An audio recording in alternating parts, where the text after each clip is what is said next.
Hey guys, welcome back to the channel. This is story about what if Hinata witnesses Naruto's mistreatment at a very young age and change it part 1. Before I start, please do support for more amazing content and comments for part 2.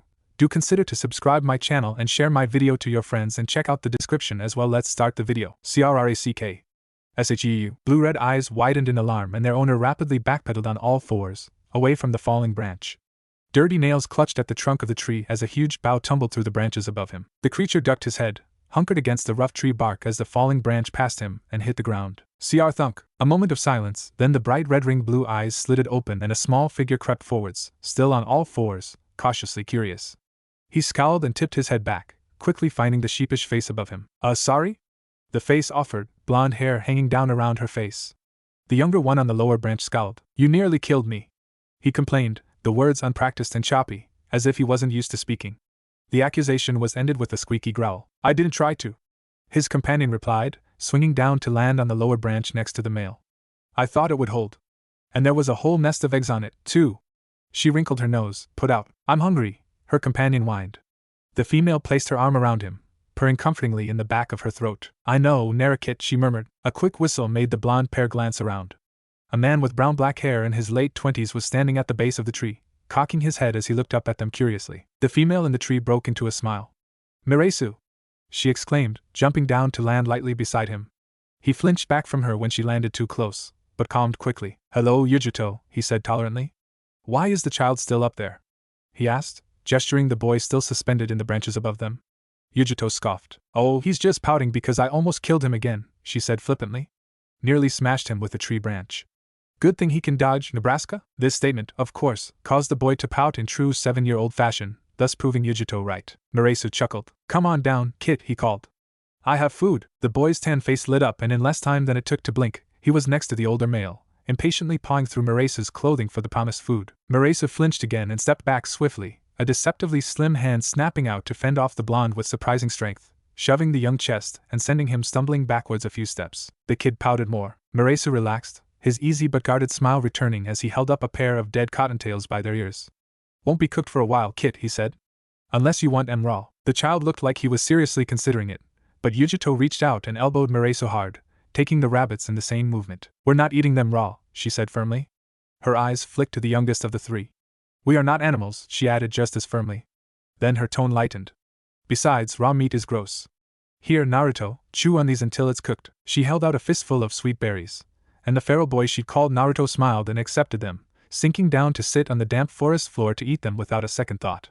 He dumped the handful in his lap and began eating them one by one. The child out of the way, Yujito shoved the rabbits back into Miresu's hands and said, You cook these.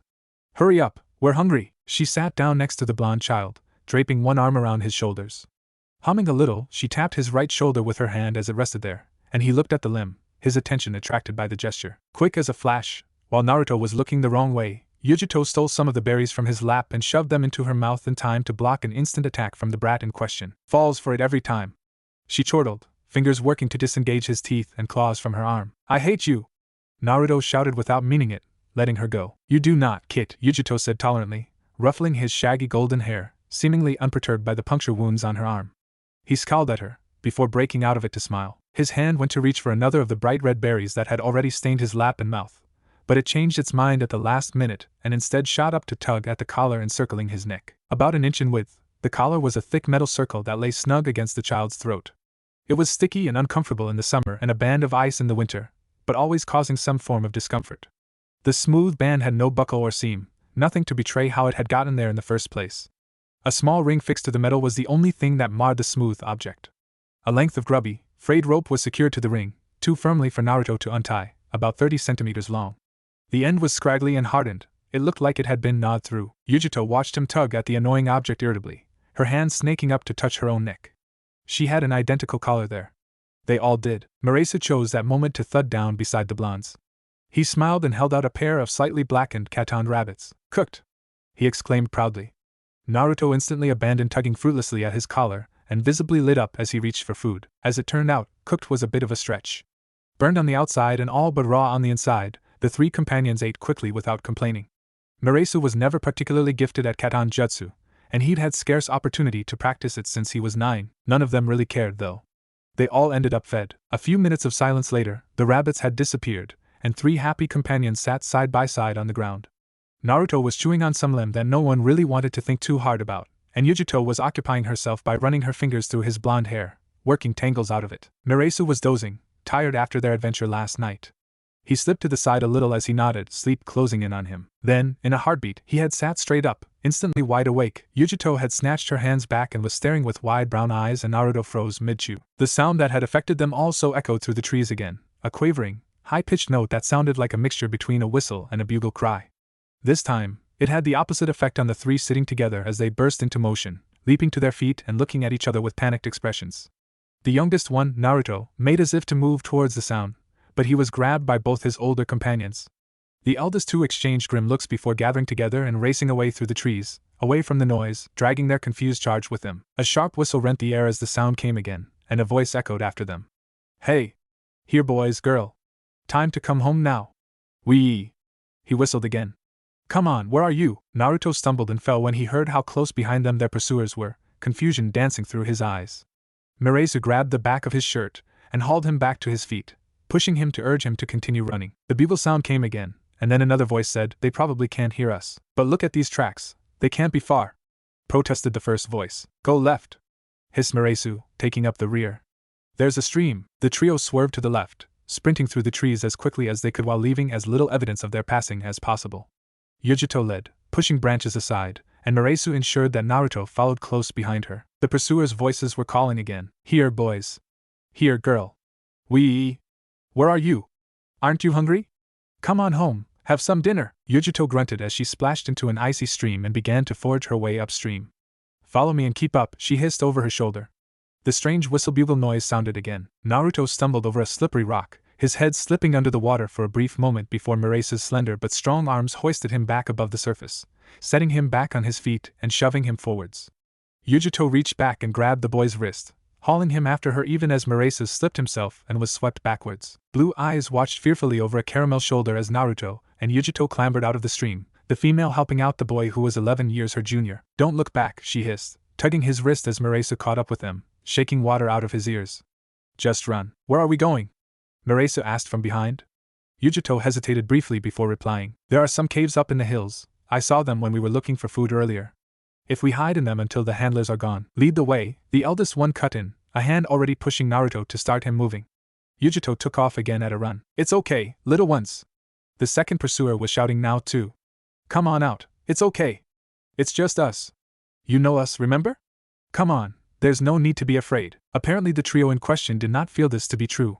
The terror on all 3 faces told that easily enough even as they took to the treetops. The odd noise sounded again, and Naruto shivered as what he simply dubbed the call tugged at his soul. "Maybe," he ventured, sounding as tentative as was possible while running like all hell, "maybe we should just go back." Yujito did a double take that almost caused her to miss the next branch. "Bite your tongue," she hissed over her shoulder. "We're not going back," but protested Naruto, gritting his teeth as the call reached his ears again. He had never not raced directly to the handlers when they sounded the call before. Never. Doing so now made him feel sick, dirty, and confused. "No!" Yujito snarled furiously. "No more, he's just a kid," Miresu objected mildly, so close behind Naruto that the younger could feel his breath on his neck. "Of course he's confused by all this. When we were 7, now's not the time, Miresu," Yujito said, her panic evident in her voice. "We need to hurry." They all flinched as the first handler shouted again. "Where the hell are you? Get here now." "I don't think you're helping the situation, Yasuo," the second handler reprimanded. "Here, kit. Here, boy. Come on. Kitten. Pup." And again he blew on his whistle, sounding the call. "They're getting closer," breathed Yujito, her pace quickening. Miresu yelped as Naruto matched her, shooting away from him, and sped to catch up. Then a curse from behind informed the chasers that their chasers had followed their tracks right to the stream, and then lost them. "This is getting ridiculous. You 3. Wherever you're hiding, get here, now." The first handler's tone was becoming gradually harsher, as he became more and more frustrated and wet. "Here. I found their tracks. Upstream," called the second handler. Yujito whimpered slightly. The trackers had been delayed, but not by much. She ducked a low branch and found herself forced down to the ground again by the sudden arrival of thorns. It was probably best they were on the ground anyway, she grudgingly admitted, if the handlers were going to catch up to them. "I've had enough of this. Kit, cat, ferret. You have a 3-second immunity. Come back now and I won't set your collars to nicely cooked." There was a moment of hesitation on Miresu's part as he, briefly, paused and considered their options, But that split second of indecision cost him dear. Suddenly, he was in range, and his collar sparked to life. He collapsed, twitching slightly, then lay still. Naruto was pale as he looked back at the man who had all but raised him. He almost turned around to try and help, but Yujito grabbed his wrist and forced him forwards, forced him to abandon their companion on the forest floor. "We can't do anything for him now," she said, rapidly winding her way through the trees. "We just need to get to the caves. We need to hide." "Miresu!" Naruto whined, his free hand reaching back futilely as if to grab for the unconscious man. "We have one. Looks like ferret." His collar just pulsed. Tears filled both sets of eyes as the two runners that were left continued without their hind guard. "Just keep going, Kit," Yujito panted. "We can't go back to." Naruto nodded as he was shoved in front of the woman, her hands guiding him and shunting him forwards, towards the caves that weren't too far off now. One down, the second handler's voice reached sensitive ears. "The others can't be too far away. Here, boy. Here, girl." The call echoed through the trees. Naruto flinched. They were close. They were very close. And what was worse, much of himself was screaming that they just return, that they just answer the call. He gritted his teeth and shook his head to clear the treacherous thoughts. Yujito knew what was best. He wasn't going to abandon her, not ever. "Well, not unless the handlers tell you to," a tiny, unwelcome voice whispered in the back of his mind. "Run, Kit!" Yujito hissed in his ear, as if sensing his inner turmoil. "Don't think, just run." Naruto nodded and managed to somehow coax another increase in speed from his tired muscles, and Yujito fell back. He instantly regretted leaving her when she let out a pained whimper and collapsed, her collar pulsing. She was in range. Another collar just lit up. One of the handlers announced. "Signature looks like cats. So it's just a little one now." "He won't be hard to find," the other handler said dismissively. "He's never too far from the others." Naruto had slowed unconsciously as he hesitated, overwhelming panic threatening to swallow him. Blindly, he did the only thing he could think of and followed Yujito's last order, finding a deep cave and crawling right to the very back of it, tears finally overflowing. "No, don't make me go back," he whimpered, curling up into a ball and wrapping his arms around his head. "Please don't make me go back there." He knew that it was useless. He had already figured out that hiding here was pointless, that they would find him either way. But he was tired and upset, and couldn't stand the thought of keeping on running without Yujito and Miresu, even if he had the energy to do so. He was just tired now, so tired. So he sat in the cave and cried.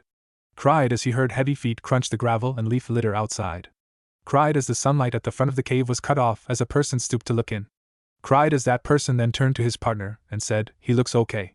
Turn it on." Naruto just cried as his collar began to buzz and send shock after shock of world-shattering chakra waves through him, jolting his system, fluttering his heart, and shutting down his mind. Unconsciousness was almost welcome. He was home when he woke up. He returned to the waking world groggily, grudgingly, not entirely willing to come forwards and face the music.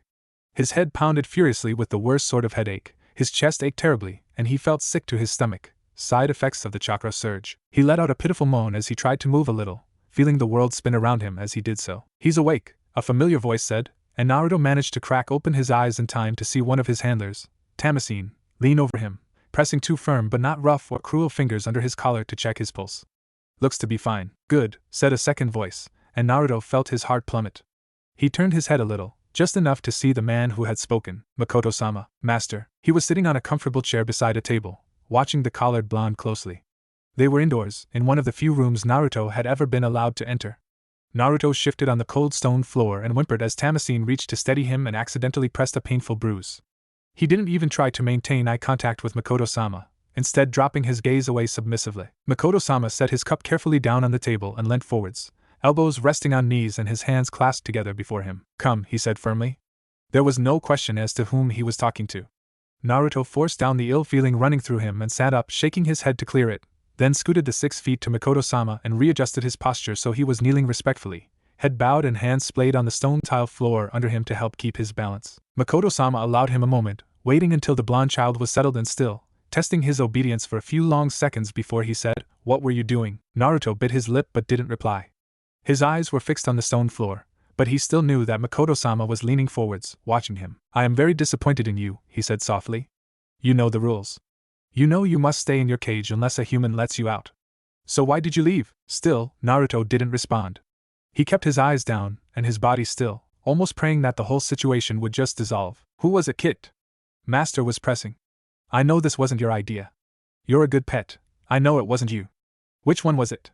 Or was it both of the others, planning together?" Naruto shook his head slightly, in denial, in a refusal to share the name of the person who had sparked the flame of rebellion. Makoto-sama sighed heavily and leaned back. "Naruto," he said helplessly, shocking the child as he spoke his actual name. You shouldn't have done it, little one. You know you did the wrong thing, don't you? Naruto hesitated for a bare second before nodding his shaggy head, once. Makoto-sama ran a hand through his graying hair. You need to be punished, he decided, slightly regretful as he saw his youngest pet tense up. He didn't like having them beaten, but they needed to learn that breaking the rules had consequences. Your handlers are going to whip you, he decided. He turned his eyes from the now shivering Jinchuriki brat to Tamashine, adding, 5 lashes without his shirt. Regular whip, across his back. The man nodded once, indicating his understanding, and Makoto-sama used his foot to nudge the animal at his feet. Before I leave, pet, he began in a low voice, is there anything you wish to say? Naruto bit his lip again, considering. He knew what his master wanted, but would it be honest if he said the expected words now? No, but Naruto decided to risk the lie. I am sorry, Master Makoto-sama, he said, his voice wobbly. He flinched when his master's hand touched his head, briefly patting his golden hair. I forgive you, Master said simply, and Naruto yelped as his collar was grabbed from behind by Yasuo, and he was dragged away, outside to face his punishment. Hours later, it was dark. Naruto was curled up in the middle of a large pile of hay that was the bedding supplied in the wooden box he'd been placed in until their usual enclosure was repaired. It was warm and pitch black, too dark for him to see even with his sharpened senses. His back stung dully, the places where the whip had cut through his flesh smarting as they came into contact with the soft hay, but he ignored the feeling. It could have been much worse, and Naruto suspected Master had been going easy on him because of his age again. Not that he was complaining. Of course, he did feel a little guilty half an hour later, when the lid of the box was opened and Miresu and Yujito were both forced in, falling with light thumps onto the hay.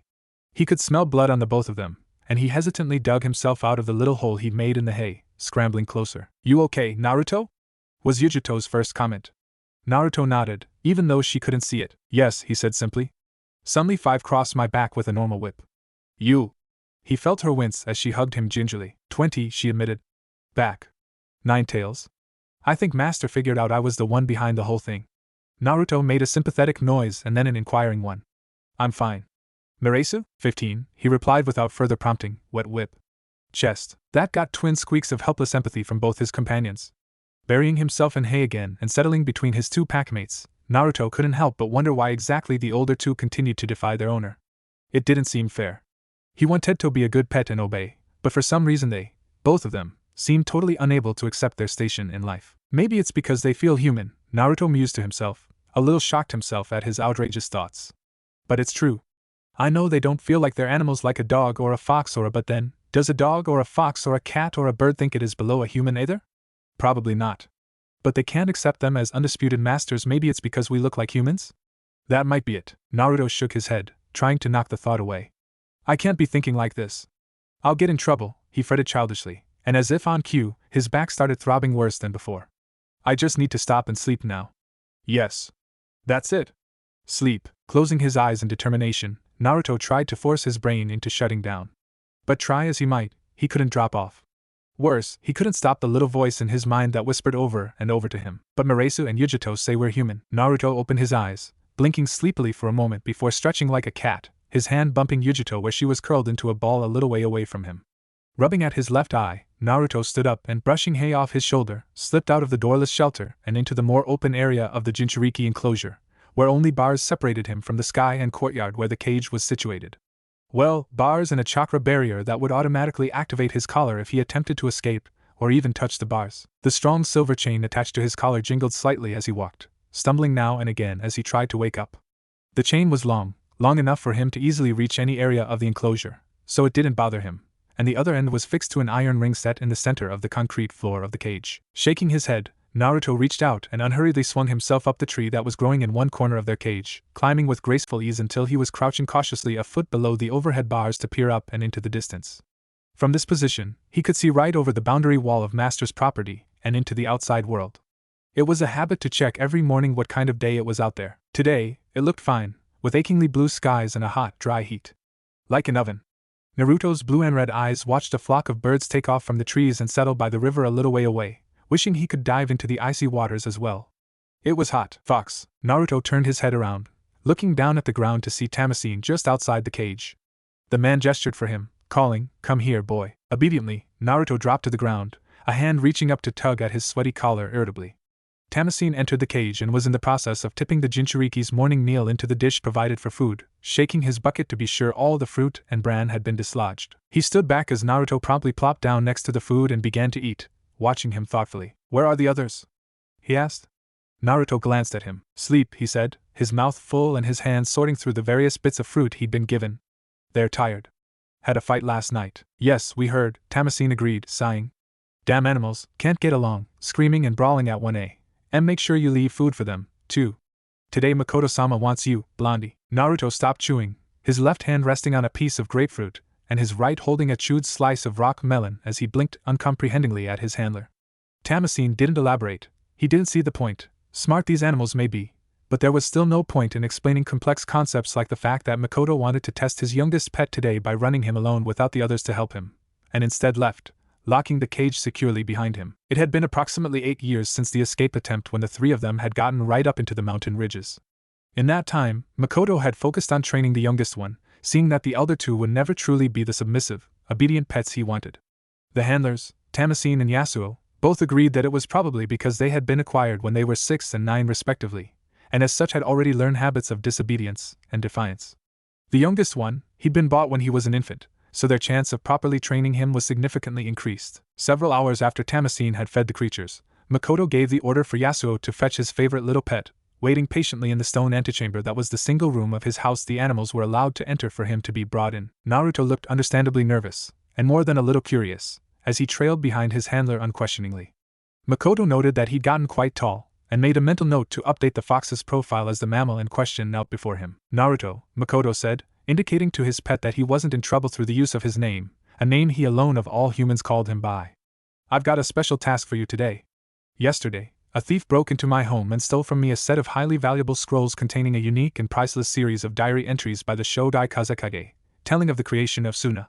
12 in total." Naruto listened dully, knowing that it didn't matter if his face was blank and his eyes unfocused.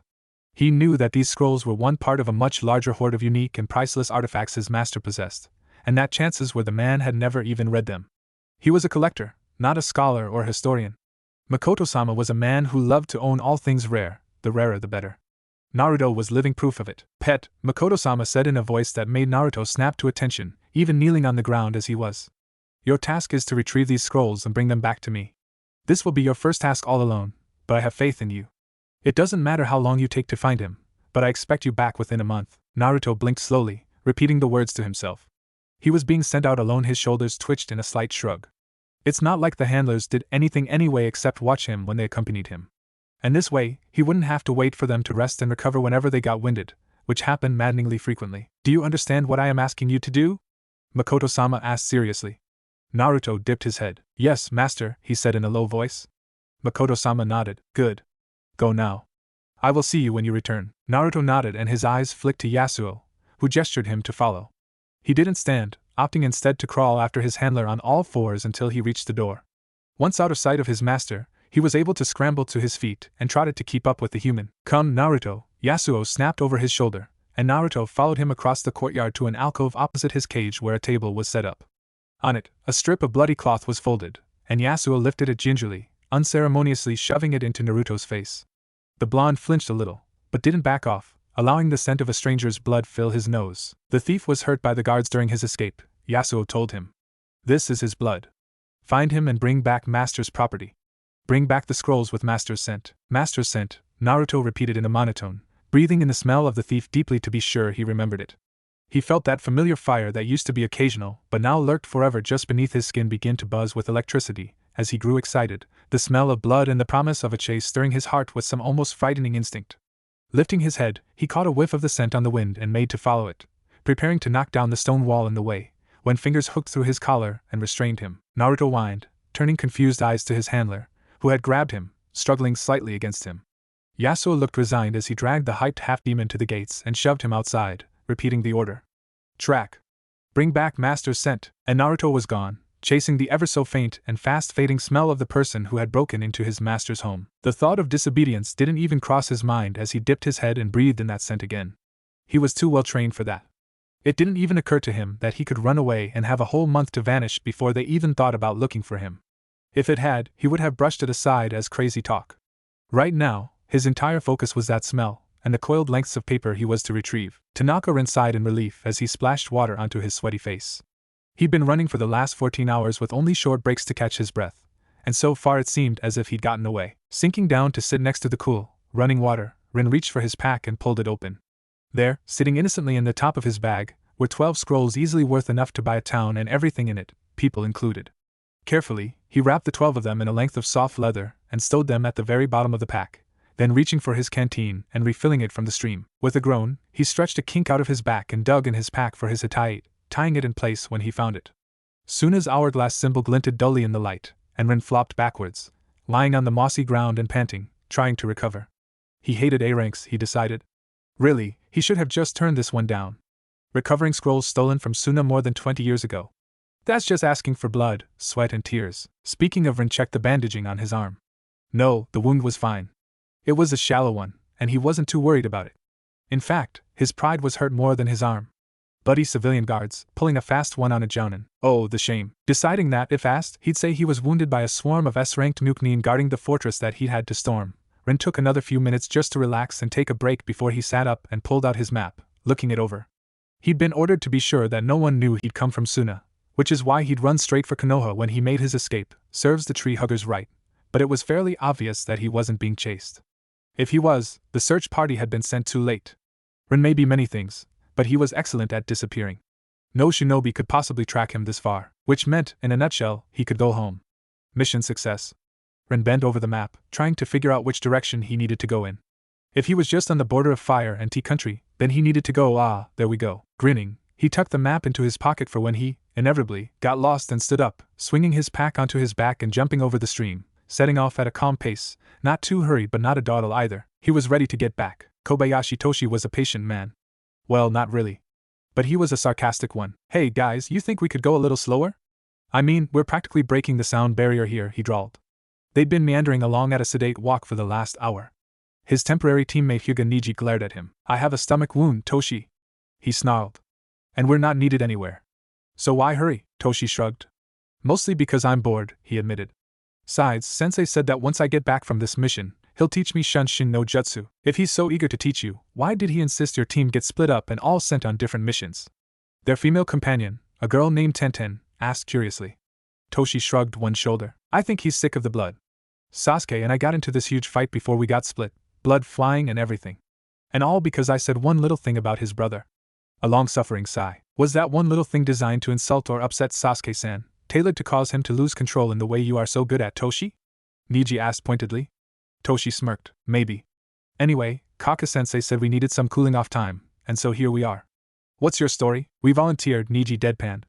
Tenten chuckled. We wanted a holiday, she added. Toshi frowned. What about a B-ranked mission could possibly be considered a holiday? He demanded. The other two looked at him in incredulous unison. It was a whole week without green spandex and youthful springtimes, Tenten pointed out. Toshi blinked, winced and nodded. Ah. I see your point. Toshi, in an uncharacteristic moment of empathy, decided not to press for a faster pace for the duration of this mission. Naruto crouched beside a stream, his head swaying back and forth, and he considered the signs that his mark had been there. Then he turned and without hesitation rammed his whole head beneath the surface of the stream, allowing himself a moment of bliss as the running water cooled his hot skin and washed away much of the sweat and grime that had built up. After a long minute, when his lungs were burning with the need to breathe, Naruto pulled back, breathing deeply and sitting himself in the exact same spot the thief had sat.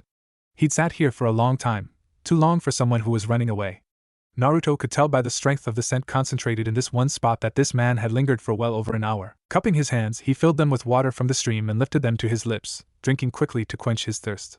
Then, without hesitation, he jumped over the stream and continued to follow the man's trail, only slightly surprised when it veered in a completely different direction to before. With teeth bared in a snarl born of concentration, Naruto shot through the trees, occasionally dropping to all fours for a stride or two as he struggled to follow the smell of a man he never laid eyes on. Soon, every sign told him, you'll get him soon. Niji slumped against a tree, leaning his head back and closing his eyes, and his hand nursed his aching side. He'd misjudged the distance in the fight they'd been in, and had come away with a nasty gash and 2 broken ribs. They were taking a break in a small clearing, eating ration bars and soldier pills to prepare for their last leg back to Konoha. Tenten was carefully cleaning one of her swords while they waited, and Toshi had decided to catch up on the sleep he'd lost last night when that enemy ninja had burst into their room and promptly set it on fire. And then there was that thing the night before, with the dam, the explosives, and the consequent tidal wave. They could afford to relax. They were well and truly in fire country. They were safe. Ren crept through the trees, flinching at every forest sound. He was well and truly in fire country now, the horrible compromising part of his journey where he actually had to navigate their allies' soil without them finding out that a Suna ninja was illegally inside their borders. It would have been easier to get a boat straight from Tea country to Wine country, but the way things had gone down that hadn't been an option. So here he was. The sound of movement behind him made him jump and look around, but he couldn't see anything. Stretching out his chakra, he couldn't sense anything either. Still something was off. For a long moment, Ren waited, taking in the eerily innocent stillness all around him. There was nothing wrong, the air was still and calm. So why were the hairs at the back of his neck standing on end? It struck him like a fist to the face. Stillness. He was in a forest, not a desert. There should be, like, birds calling and small rodents merrily spreading their little plagues. But for some reason, there was nothing. Had something scared them off? On high alert, Ren turned and continued his journey, not even trying to stop his feet from quickening of their own accord. Naruto watched him stop and look around. He was a fairly ordinary person, with nothing notable or unique about his appearance whatsoever. Naruto knew that by tomorrow he wouldn't recognize him by sight. But his scent that was ingrained in his memory, and now it filled his nose as he drew closer to the thief. He felt his blood heating, those horrible instincts he hated so much but had been taught to use rising to demand violence. Wait, he crossly reprimanded the urges, shaking his head to clear it. Leave me alone. I'm getting there, okay? Naruto could feel the creatures in the forest fleeing, as did all creatures, except humans, but Naruto was of the opinion that 9 out of 10 times, small rodents were rather more sensible creatures than human beings, whenever that horrible heat flushed through his system and bloodlust filled his heart. Needless to say, Master's home did not have a rat problem. The thief had begun to run away, dodging through the branches of the big trees that were everywhere, growing thick and tall. Naruto bared his teeth, finally giving in a little to the demands raging through his mind. Time to start. Lurching into action, he dropped onto all fours and raced through the branches, bouncing along the same path that the thief had taken, gaining ground on the spooked but unaware man quickly. A growl rumbled around him, and Naruto took a moment to realize it originated from him, reverberating through his chest. The thief obviously heard it, because he skidded to a stop and spun, holding a kunai up defensively. His brown eyes fell on the approaching Naruto, and his eyes widened. His mouth fell open, and then this man, this shinobi, was screaming in terror. Tenten was on her feet before either of the boys had even registered what they were hearing. She stared out into the forest in the direction of the blood-curdling scream that was echoing towards them. Someone was in trouble. What do you suppose that is? She asked Niji nervously as he moved to stand next to her. A teddy bear picnic, Toshi said promptly, pulling on his backpack. What does it sound like? Shut up, Niji ordered. Byakugan. His bloodline ability activated, and he peered toward where the sound had suddenly cut off. What he saw made him blanch. Well? Toshi asked impatiently. What's going on? Huh? Huh? What do you see? Come on, we're getting old here. Someone is in trouble. We should help him, Niji decided. By the way that man was moving, he was definitely a shinobi. Tenten nodded and lifted her backpack while Toshi rolled his eyes. No, you think? How is he in trouble, oh mighty ass? I am not certain. But we should be swift, Niji said in clipped, rather ticked-off tones. Instantly, he and his long-term teammate shot off through the trees, leaving Toshi to trail behind, mumbling, yes. Quite. Be impressed with our swiftness. Man, what a dickhead. I almost missed Sasa Princess. Well, not really. Ren screamed blue murder as he watched the thing. The demon raced towards him, a haze of shimmering red surrounding it like a chakra cloak, its energy scorching the greenery around it a deadened black color. So he screamed like a little girl. He'd never seen anything like this before. Even Suna's resident psycho demon host, a boy named Gaara, had nothing on this kid. The sheer power rolling off him in waves was enough to almost make him wet himself. So, he did the only sensible thing anyone would do in such a situation. He turned and ran, racing through the trees, his heart pounding in his mouth and enough adrenaline to fill a pool being pumped out of his adrenal glands. He hightailed it through the trees, heedless of the twigs and thorns that caught at his clothes. He knew that the demon was gaining on him, and fear flickered through him. Was he going to die? Was the demon going to eat him? Suddenly all those fairy tales his brother had told him when he was a kid seemed not so far-fetched. This certainly looked like one of the hellbent demons that Aki had insisted riddled Fire Country. Ren felt a horrifying jerk and a sharp pain burned itself across his back. He cried out, stumbling as he missed his next step. The backpack he was wearing tore, and he felt it fall away from his back, but that didn't matter. He was bleeding. The demon had slashed him across his shoulders. It was too fast for him to outrun. Was this the end? Was he going to die? Niji, Tenten and Toshi observed the frightening creature that was chasing down a strange ninja. What do we do? Toshi asked in a low voice. I don't want to fight that. It's scary. At that moment, the demon caught up to his prey and slashed at him. Niji's sharp eyes spotted that he was holding a kunai knife, but his claws would indicate he didn't really need it. The kunai bit into the man's shoulders, and the claws on the demon's other hand curled into his backpack and pulled. Unfortunately for the creature, its own attack had cut one of the straps, and the other tore under his strength. The ninja shot away while the demon slowed, considering the backpack in his hand, no doubt confused. Now was the time to stop it. Tenten, he said, making the girl jump. Do you have a weapon laced with a poison that will knock it out? He asked. She nodded instantly, reaching for her pouch and pulling out several samban. These are laced with tranquilizer, she reported. Niji nodded. Make sure you hit it where the drug will spread quickly, he said, nodding at the creature. An instant later, a single samban arched through the air and struck the odd thing in the chest. A perfect hit. I hope that'll do it, she said quietly. The demon reached up a hand, human ESC face looking hurt and confused as it touched the obviously painful needle that had struck near the heart. Before he could do more than pull it out and hold it up to look at it in confusion, he jerked and began to shake before slumping forwards. Toshi made to step forwards, but Niji put out his hand and stopped him. Wait. Let us be sure he is well and truly asleep. A tense 5 minutes trickled by, during which the unconscious creature did nothing more than lay limp on the broad branch of a tree. Eventually, Toshi broke the silence. Well, this is exciting, he said sarcastically. Tenten frowned at him and led the way forwards, towards the stranger. It was definitely a he. Left hand was still clutching the backpack, but as the drug took a greater hold on him, gradually the frightening red aura that had surrounded him diminished. His appearance seemed to tame, until he looked only a little wild. Toshi mentally likened it to Inuzuka Kiba changing from his man-beast form back to his normal state. Tenten cautiously reached out and brushed away a lock of his tangled, filthy blonde hair. He looks human, she exclaimed. Do you think he's? Yes, Niji said, examining the body with his Byakugan, he's human. But whatever churka he was using, it wasn't natural. I've never seen anything like this before. What should we do? Toshi asked sensibly, poking the unconscious boy with his toe. Tenten elbowed him. Niji considered. He could be a valuable source of information to Konoha, he said eventually. We will take him back. Toshi bind him. Ah man, why do I have to do it? Damn, you're just like Sasa Princess, always making me do everything, dissolving into grumbles. Toshi bent down and began to loop wire around the pliant body, securing the boy who seemed, now that he looked, around his own age. Okay, he said, hoisting the body over his shoulder. Let's go home. Naruto opened his eyes groggily, his hand reaching to rub at his arm, which felt for some unfathomable reason like it had been pricked a dozen times with saman, and rolled over, curling into a ball to continue sleeping. In the brief half-second his eyes had been open, he'd glimpsed a set of silver bars, and so assumed he was safe back home, bundled into his cage. But he was cold, and the concrete below him was hard and bare. Where was his nice warm hay? His handlers wouldn't have let him fall asleep outside, and anyway, he could sense that he was indoors. And now he listened, where was the ever-present buzz of chakra flowing through the cage bars? And where were the scents of the others? If they had been taken out, he wouldn't hear them breathing, but he should still be able to smell their lingering scent. His mind was gradually becoming clearer the more he thought, not something that happened often. How had he gotten back in the first place? He'd been out alone, with no handlers to drag his unconscious ass back home if he screwed up. He'd been chasing the thief, the man had been running from him, Naruto's bloodlust had spiked when he'd heard his terrified scream, and he'd been unable to resist slashing at the man a little more violently than was necessary in his attempt to steal his backpack. He'd gotten Master Scrolls back. He could smell them inside the backpack. A jolt ran through him, but he was, unfathomably, still half asleep. Even so, he forced himself upright and looked around, going still and shrinking down into himself as he realized that this was in no way, shape, or form his cage. It was a bare square of bars set in the center of a stone room. Outside, there was a single plastic chair, and nothing else. Naruto had to fight down a moment of panic, and cast his eyes around, biting his lip when he realized the backpack, and Master's Scrolls, were gone. He focused his mind, trying to think. He'd had the backpack.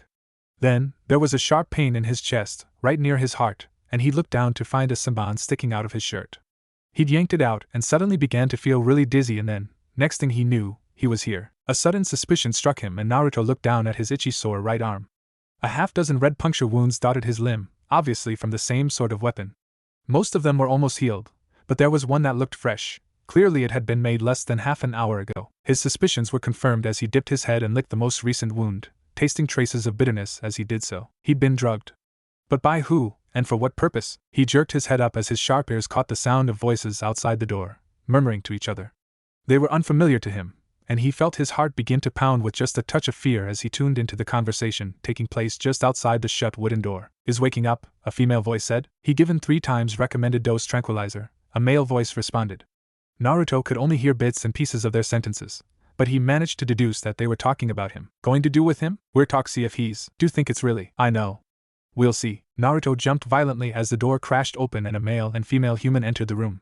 He instantly backed up, edging as close as he dared to the back of the cage without actually touching the bars. The woman, a busty, grinning creature smelling faintly of snakes and soap, leaned close, peering through the bars at the prisoner. He's a cutie, isn't he? She smirked, blowing purple bangs off her face. Anko, leave him be. You're not allowed to flirt with the kid, the male sighed. The woman pouted, but he ignored her as he crouched, getting on the same level as the cowering Naruto and speaking quietly. Hey.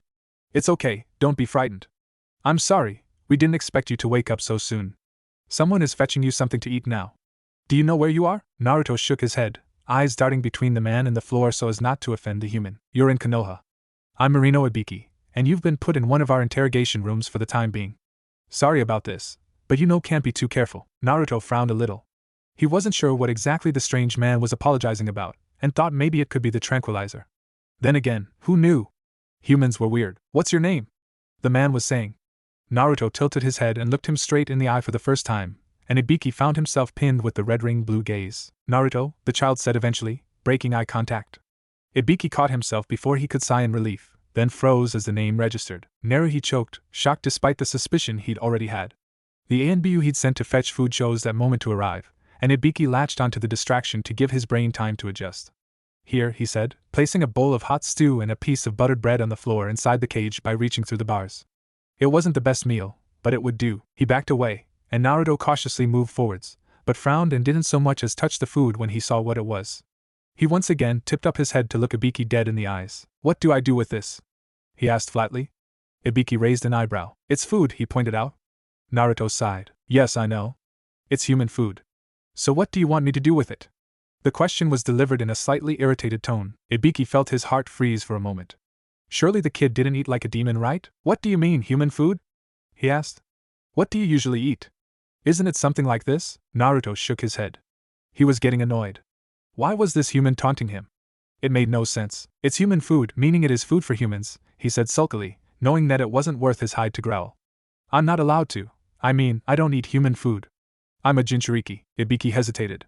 That was interesting, but he would much prefer to alert the Hokage to the fact that it seemed Uzumaki Naruto was back than discuss his eating habits right now. Well, this is all we have. So you can eat it if you want. I need to leave now, but someone will be back to speak with you shortly. Naruto shrugged, sitting on the floor and dipping his fingers into the stew curiously, totally ignoring the chopsticks provided, the man already dismissed in his mind as he focused solely on the interesting food. Ibiki sighed heavily as he left the room. Why did these things always happen on his shift? Sarutobi chewed his lower lip in a rare display of anxiousness as he peered through the one-way mirror that showed the cell the captive was being kept in. He certainly looked the part. The similarities were striking, and it made Sarutobi's heart ache with a sort of grieving hope. Are you sure?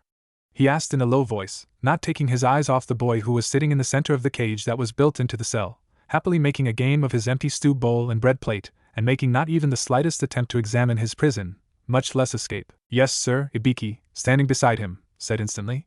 The demonic chakra, and he said his name, and the way he looks, there's no doubt about it. It's him. We'll have to do a DNA test, to convince the council, Sarutobi mused, eyes misting over as he watched the boy, Naruto, attempting to balance the plate on its rim and laughing when it fell over with a resounding clatter. What will you do with him? Ibiki asked. The old man sighed. I don't know, he confessed. I never thought I'd see him again. I was sure he was dead. We all were, Ibiki put in, not liking the self-blame inflections in his Hokage's voice. When he disappeared, Sarutobi shook his head. There is no way he survived on his own. He was just a baby. Someone must have raised him. The question is, who? And why?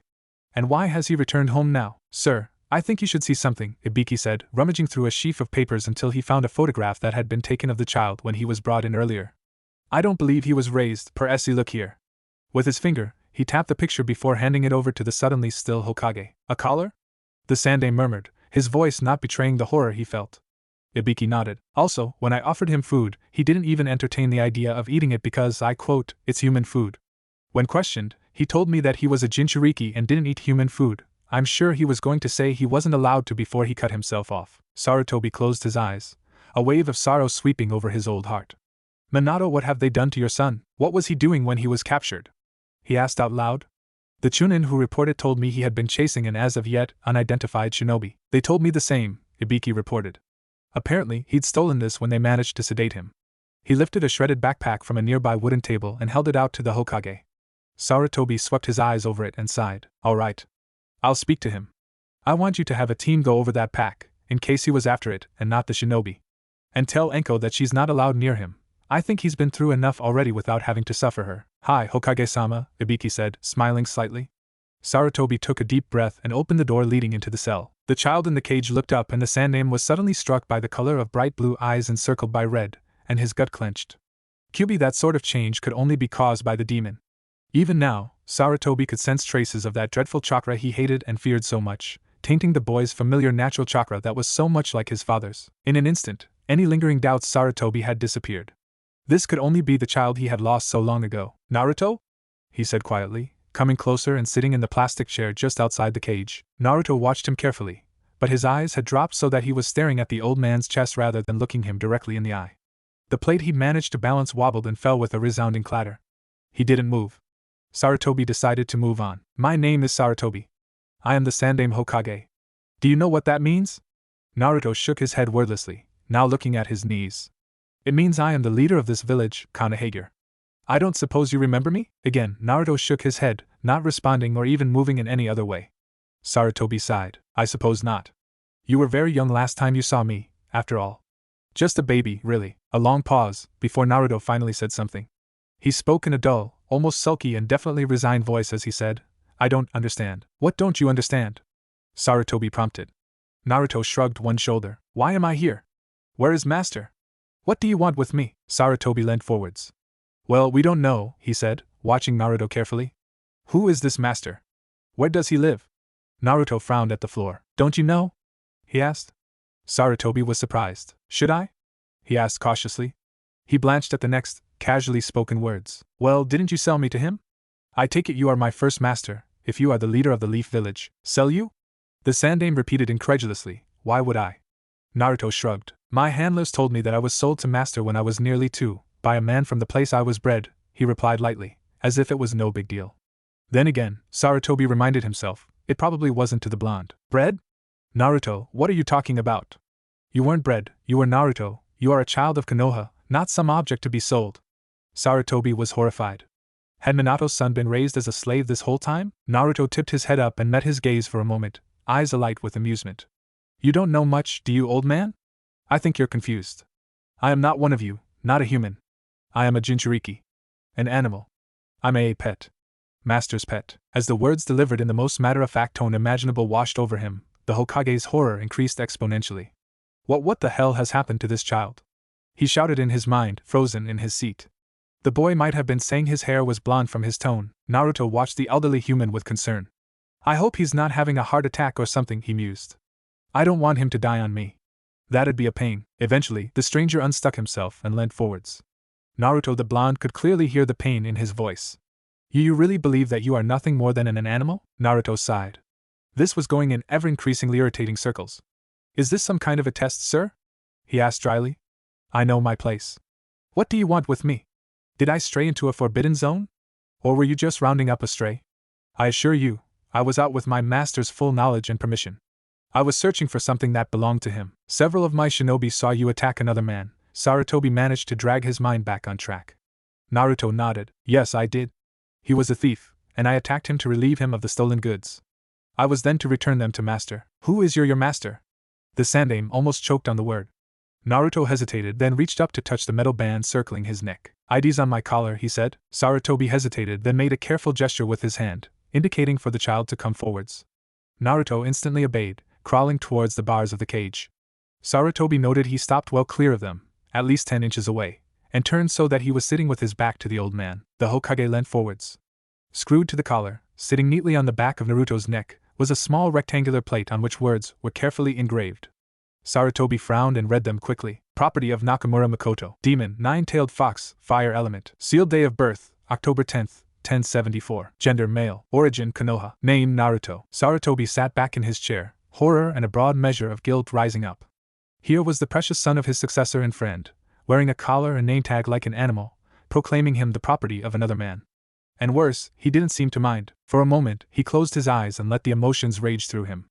Images swam before him, memories from the past. Minato, grinning, gesturing him into his office to burst forth with the news that he was going to be a father. Jiraiya, jumping into his house, knocking over his painting canvas as he announced that Minato was going to name his son after a character from his book. The Kyuubi ravaging the village, Minato's teary but set face as he lifted his newborn son, Naruto, from his crib and strode out to meet it. Kushina, holding the child 3 days later as she died from complications. The horrible day the alarm went out that the Kyuubi child had been stolen, sending out squad after squad of A and BU to find him, who all came up negative. The funeral without a body, performed at Sarutobi's insistence, attended only by his family despite the fact that the whole village was invited, Hatake Kakashi turning up as everyone was leaving to pause at the headstone and then disappear. Maybe it's a stroke?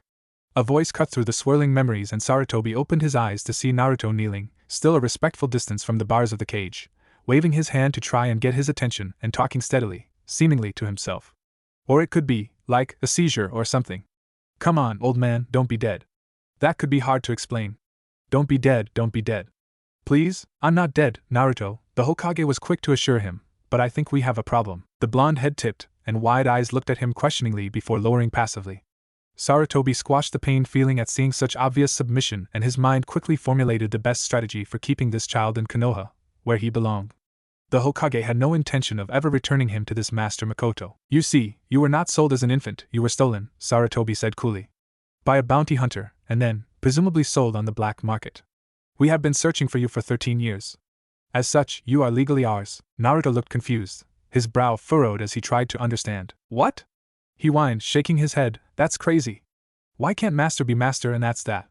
This is complicated. Humans are weird. I always thought that master's my master, I have to go back to him.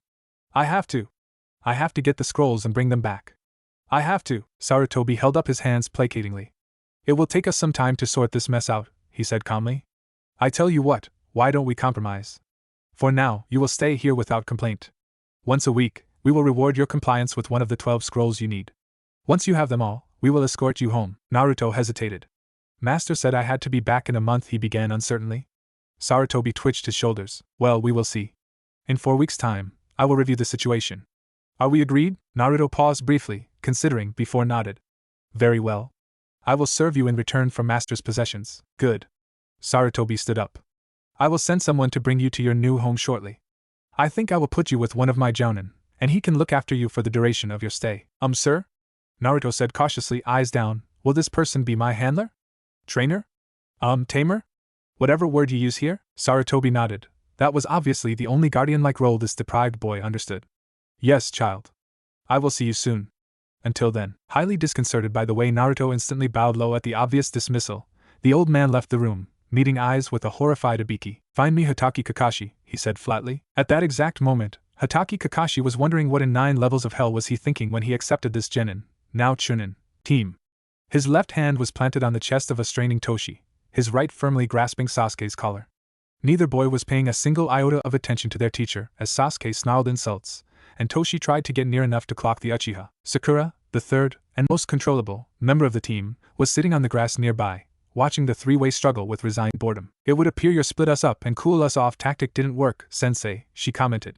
Kakashi shot her a look and turned his attention back to the warring boys. That is enough. He bellowed the last word, raising his voice for the first time in a very long time. Both boys found themselves falling backwards as they were each shoved hard in the chest, and landed on their respective rears in time to see Kakashi look extremely pissed off. For the love of all things holy! Kakashi raged. You two are pathetic. You're supposed to be shinobi. Chunin, for Pete's sake. And here you are brawling like school children. Sasuke, I guarantee your brother never wasted energy and time insulting his teammates like that, regardless of whether they deserved it, and if you want to catch him up and kill him, I suggest you take a leaf out of his book. Toshi, all I can say is your father would be ashamed of you. Both boys looked shocked at this furiously delivered lecture, and the expressions slowly faded to be replaced with varying levels of shame. But Toshi began to protest. Finish that sentence, Toshi, and I'll haul your ass right back to preschool, Kakashi threatened. Gah! You three are driving me insane. I have no idea how you managed to pass my bell test in the first place. Believe it or not, you three once had potential to work together, but things seem to have been degrading these last few months. Does someone want to tell me what happened, The jounin looked from one boy to the other, noting the way both of them had averted their gaze and were staring mutinously at the grass of the training field. Silence stretched, and finally Kakashi gave in. Sighing heavily, he sank down to sit on the grass, joining his students. Fine. Toshi, Sasuke, you two are paired up today. If you won't get along, I'll make you work together until you find a way to get along. Sakura, you're dismissed. Sakura nodded and stood, gathering her things and leaving, deciding to head to the hospital and work an extra shift or two before some training. Left behind, the 3 male members of Team 7 spent a few moments glaring at each other before Kakashi's eye arched in a smile, and he clapped his hands. Right, he said brightly, let's get to work. Half an hour later, a Chunin dropped into the training field from a nearby tree.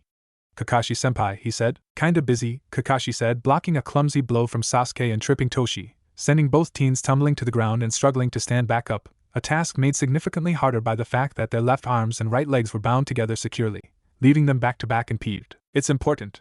Hokage-sama needs to see you now, the Chunin stressed. Kakashi sighed and fell out of his fighting stance. Very well.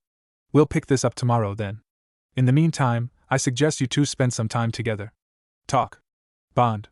Work out whatever problem it is that has you both acting like 12-year-old girls PMSing. And he disappeared in a twist of smoke.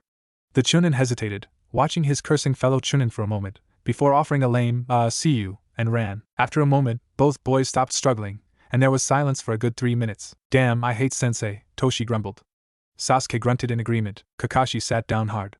Sarutobi watched him with concern as the 3 inches of visible skin of his face turned white as rice paper, and his gray eye lost its perpetually bored look. How? He said eventually. How can he still be alive? Sarutobi sighed. He had just broken the news that Uzumaki Naruto had returned, and he was not looking forward to explaining the nature of his upbringing. It seems the bounty hunter we found out had taken him, you remember? Kakashi growled. Of course he remembered. Well, it turns out that instead of killing him, this man sold him. Naruto has been serving a man named Nakamura Makoto since then. There was a pause. He was a slave. Kakashi hissed, and Sarutobi sighed at the killer intent rolling off him. Just wait until he knew the whole story. Not quite, he said, and began to explain rapidly, filling the Jounin in on everything the Hokage had learnt. When he was done, there was silence in the Hokage's office. So he honestly thinks he's an animal? Kakashi was obviously having a hard time with the thought. Sarutobi nodded. Yes. That is part of the reason I'm giving him to you to guard. I know you'll look after him, and do your best to show him the truth, and you won't sell him out. Also, you won't take advantage of his current mentality, and you possess the means and skill to protect him from those who would. Kakashi shook his head, running a gloved hand over his head. I should have figured you wanted to hook me up with yet another emotionally screwed child. Do you know how infuriating my current team is? And that's without adding a new, highly confused one into the mix. I've heard a rumor or two, Sarutobi said lightly. I understand if you don't wish to do this, Kakashi. You're busy. You have a lot on your plate at the moment. You don't have time for Minato's son, especially now that he needs so much care and attention. The Hokage was amused to watch Kakashi wilting before his very eyes, and added the final, deciding sentence. I suppose I can hand him to an ANBU. They should have sufficient skill. Danzo was interested in him even before this happened. When he was a baby, I could ask him, I suppose. I'll do it. Where is he? Kakashi said instantly. Sarutobi chuckled. Go get him, he said to one of the hidden ANBU in the room. The ANBU left, invisibly, and the Hokage focused again on the Jounin. He'll be taken to your apartment, he said. I don't want to parade him through town bringing him here, and then again to get to your home. This way, ANBU can move him discreetly. You will be allowed an open account to purchase anything you need for him. Do not hesitate to spend as much as you need on anything, including food, clothing, bedding, toys, and anything else you think of. You will be allowed a wage for acting as caregiver and board for his room. Best to make this official, with official pay. Look after him, Kakashi. Kakashi nodded and bowed slightly. Yes, sir. He paused for a beat, and then said, I have that spare room in my apartment. It can be transformed into a bedroom. Sarutobi nodded. You go back to your Chunin, he ordered. I will have a basic room set up, and Naruto delivered to your apartment. You can go from there. Give us a few hours to get sorted. Oh, and do untie your boys sooner or later. Kakashi had stood and bowed slightly, and was already halfway out the door. He flicked his fingers over his shoulder and called, Won't be sooner, might be later, and vanished. 3 hours later, Kakashi pushed the door to his apartment open with a good measure of uncertainty. His heart was thumping painfully despite his attempts to calm it. This was Sensei's son. It was like getting a little bit of Sensei back. An ANBU was standing guard outside the door of the spare room, and he snapped to attention as Kakashi appeared in the hallway. In spite of everything, Kakashi smirked. He still had it. Report, he ordered quietly, coming level with the man in the white porcelain mask. The child has been quiet, came a voice formed behind the beaver pattern. He has been settled for a little more than half an hour. Sir, you may be surprised to see him, if you have not seen him before now. Also, he has been bound. Why? Kakashi asked sharply. Was he struggling? Trying to run? The ANBU shook his head. No, sir. It's just, he was so confused, bordering on distressed, we thought he needed something familiar. He was asking for you'll understand when you talk to him. Kakashi seriously considered punching the guy, but decided he should speak to the kid first. You and your teammates can go, he said dismissively. I've got it from here. The ANBU nodded and hightailed it away, not really wanting to stay near the creepy child or scary ex-ANBU captain a second longer than absolutely necessary. Once he was sure he was alone, Kakashi took a deep breath, leaning against the door to steady himself. He could sense the chakra in the room, a frightening trace of QB combated by chakra that was a comfortingly close match to Sensei's. Taking a moment to gather his courage, Kakashi steeled himself and pushed open the door. The place had been dusted, and all the old stacks of newspaper and cardboard storage boxes had vanished, probably stacked neatly in the closet. A futon was by the wall opposite, folded for the day. Someone blonde was sitting on the hardwood floor, directly in a beam of sunlight streaming in from the window, playing some game with a leaf and an empty cup. Kakashi felt a surge of anger when he saw a dog leash, of all things, clipped to the metal collar around the boy's throat and threaded through the radiator, keeping him in place. Then, the blonde looked up, meeting Kakashi's gaze, and the jounin took a step back. Despite the red in his blue eyes, despite the whisker marks on his cheeks, he looked so much like. And then it was him. It was Sensei sitting there calmly, abused, submissive, collared like an animal. With 2 quick strides he'd crossed the room and was reaching for that leash, unclipping it with hands that were certainly not shaking, letting it fall against the radiator with a clank. It took a glance to see that he couldn't remove the collar easily. It seemed to be some sort of chakra-sensitive alloy, and would only respond to a predetermined person's chakra. It took a surprising amount of effort to step away again, instead of fruitlessly struggling to get the damnable metal ring off. The child, teenager, 15, not really a child anymore, looked up at him cautiously, obviously very insecure. Kakashi stared at him for a long moment, before bits and pieces of the Sandame's speech came back to him. You'll have to treat him as something below you, Kakashi, at least at first. He's not used to being treated as a human. You need to be his authority, to begin with, and we can work from there. Okay, so where did that leave him? He had to speak to this kid like he wasn't a kid. Yeah. Okay, my name is Hataki Kakashi. That was a good place to start, right? A name is always a good starting point. I've been assigned to look after you. Naruto glanced up, searching his mostly hidden face very briefly before dropping his gaze to the ground. You are my handler while I'm here? He asked hesitantly. Kakashi winced. Why yes. He almost choked on the word. Sensei, I'm sorry. The sick feeling of guilt grew at the relief on Naruto's face. Evidently it was a weight off the blonde's mind now that he knew who he answered to. Kakashi found himself watching Naruto uncomfortably, unsure what to do next. For Naruto, sitting still was becoming a problem. He knew he had to stay still and keep his eyes down until his handler gave an order or left, but he had a lot of energy, and he'd been still and quiet for hours. He began to fidget slightly, occasionally shifting his weight or twisting his hands on his lap. Kakashi watched this, easily figuring out what was going through the boy's mind. Suddenly, he wanted them off Sensei's son, their dirt, their clothes, their taint, all of it had to be gone. Naruto, he said, noting the way the blonde stiffened at the name, come with me.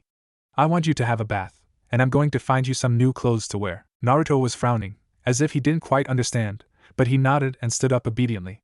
Yes, sir. Kakashi winced again. Don't call me sir, Naruto.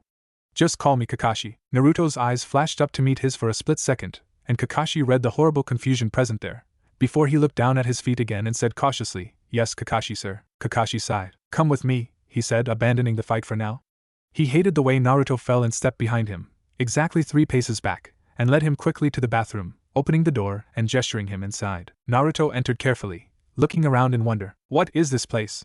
He asked, peering into a glass cubicle with funny metal bits in the wall and a lingering smell of soap and water. Haven't you ever seen a bathroom before? Kakashi sir sounded strained, but Naruto was too busy exploring this new place to really pay much notice. He shook his head as he examined a weird object that looked like a human seat, but had more water flowing through it. I'm not allowed inside. None of Master's pets are, he said matter-of-factly. Yeah. He jumped about a foot in the air and fell over, backing away until he banged into Kakashi sir's legs, and quickly scooted around to hide behind them, before pointing at the box thing fixed to the wall above what he thought was a sink, though he'd never seen one so small before. There's a person in there! He hollered. Kakashi was staring at the blonde, horror growing steadily worse. What kind of life had this kid had? It's not a person, he found himself saying, looking down and behind at Naruto's spooked eyes. Naruto frowned. I saw him, he wailed. There's someone there. Get up, come look, Kakashi ordered softly, moving to the mirror set in the doors of his medicine cabinet. Naruto crept along behind him, more curious than frightened now. Kakashi stood and looked at his reflection, seeing in the mirror how Naruto looked, squeaked and ducked away, before peering cautiously around his shoulder again. This is a mirror, Kakashi said, still in that soft, almost autopilot voice. It shows you your reflection. This is not another person, it's you and me. See, that is me, he pointed at his own reflection, seeing it point back, and that is you. That's what you look like. What I look like? Naruto echoed, leaning around Kakashi to get a better view. That's me? My reflection? Like in puddles? Like in puddles, Kakashi agreed. You've never been in a bathroom? How do you bathe? Naruto shrugged. My handlers hose us down from time to time, he offered, and once a season we swim through dip. It's gross. Kakashi closed his eye briefly at the image, then sighed and resigned himself to an uphill battle. Watching Naruto begin to play with his reflection, growing steadily more delighted, Kakashi resolved to give him a few moments before attempting the next hurdle, a shower. Sasuke gritted his teeth and yanked on his right arm. He got it all the way around to his front before it was torn back by the jerk tied behind him, who then hollered, "We've been through this, princess. My arm doesn't bend that way. Well, we have to do something. Suck it up and let me make a hand seal, and we'll be out of this mess." Sasuke snapped back. Toshi gave a fake gasp. "Oh, wonderful plan. Brilliant. Except, and I think we've covered this previously, my arm doesn't bend that far. You're the girly one. You should be more flexible. How come you're not volunteering to let me bend your arms till they snap like uncooked spaghetti?" TCH, Sasuke flipped his head to get his hair out of his eyes. Toshi sniggered. "I thought so. Well, we have to do something. Are you guys still out here?" Both boys snapped their heads around to see Sakura standing a little way off, an eyebrow raised. "Geez, what did Sensei do to you?" she said, taking in the pair of them. "Sakura, help us out here," Toshi shouted. The pink-haired girl gave an incredulous chuckle. "I don't think so," she said regally. "Sensei obviously left you tied up like this so you could figure out how to get loose on your own. Besides, I'm as tired of the fighting as he is." "What?" Toshi yelped, struggling beginning anew. Conversely, Sasuke stilled, fixing Sakura with a deadly glare. "Sakura," he said in a very dangerous voice that promised death in the near future if she didn't heed him, "untie us." Sakura hesitated, but was still firm in her resolve as she shook her head. "Nope. Sorry, Sasuke-kun, I like you and all, but Sensei's scarier. You're supposed to be our teammate," Toshi hollered. "What happened to that whole undying love for Sasuke-kun crap you've been spouting for the last 3 years? If you really loved him, you wouldn't leave him tied up and helpless," Sakura sighed. "You don't get it. It's because I love him that I'm leaving him tied up. It's for his own good.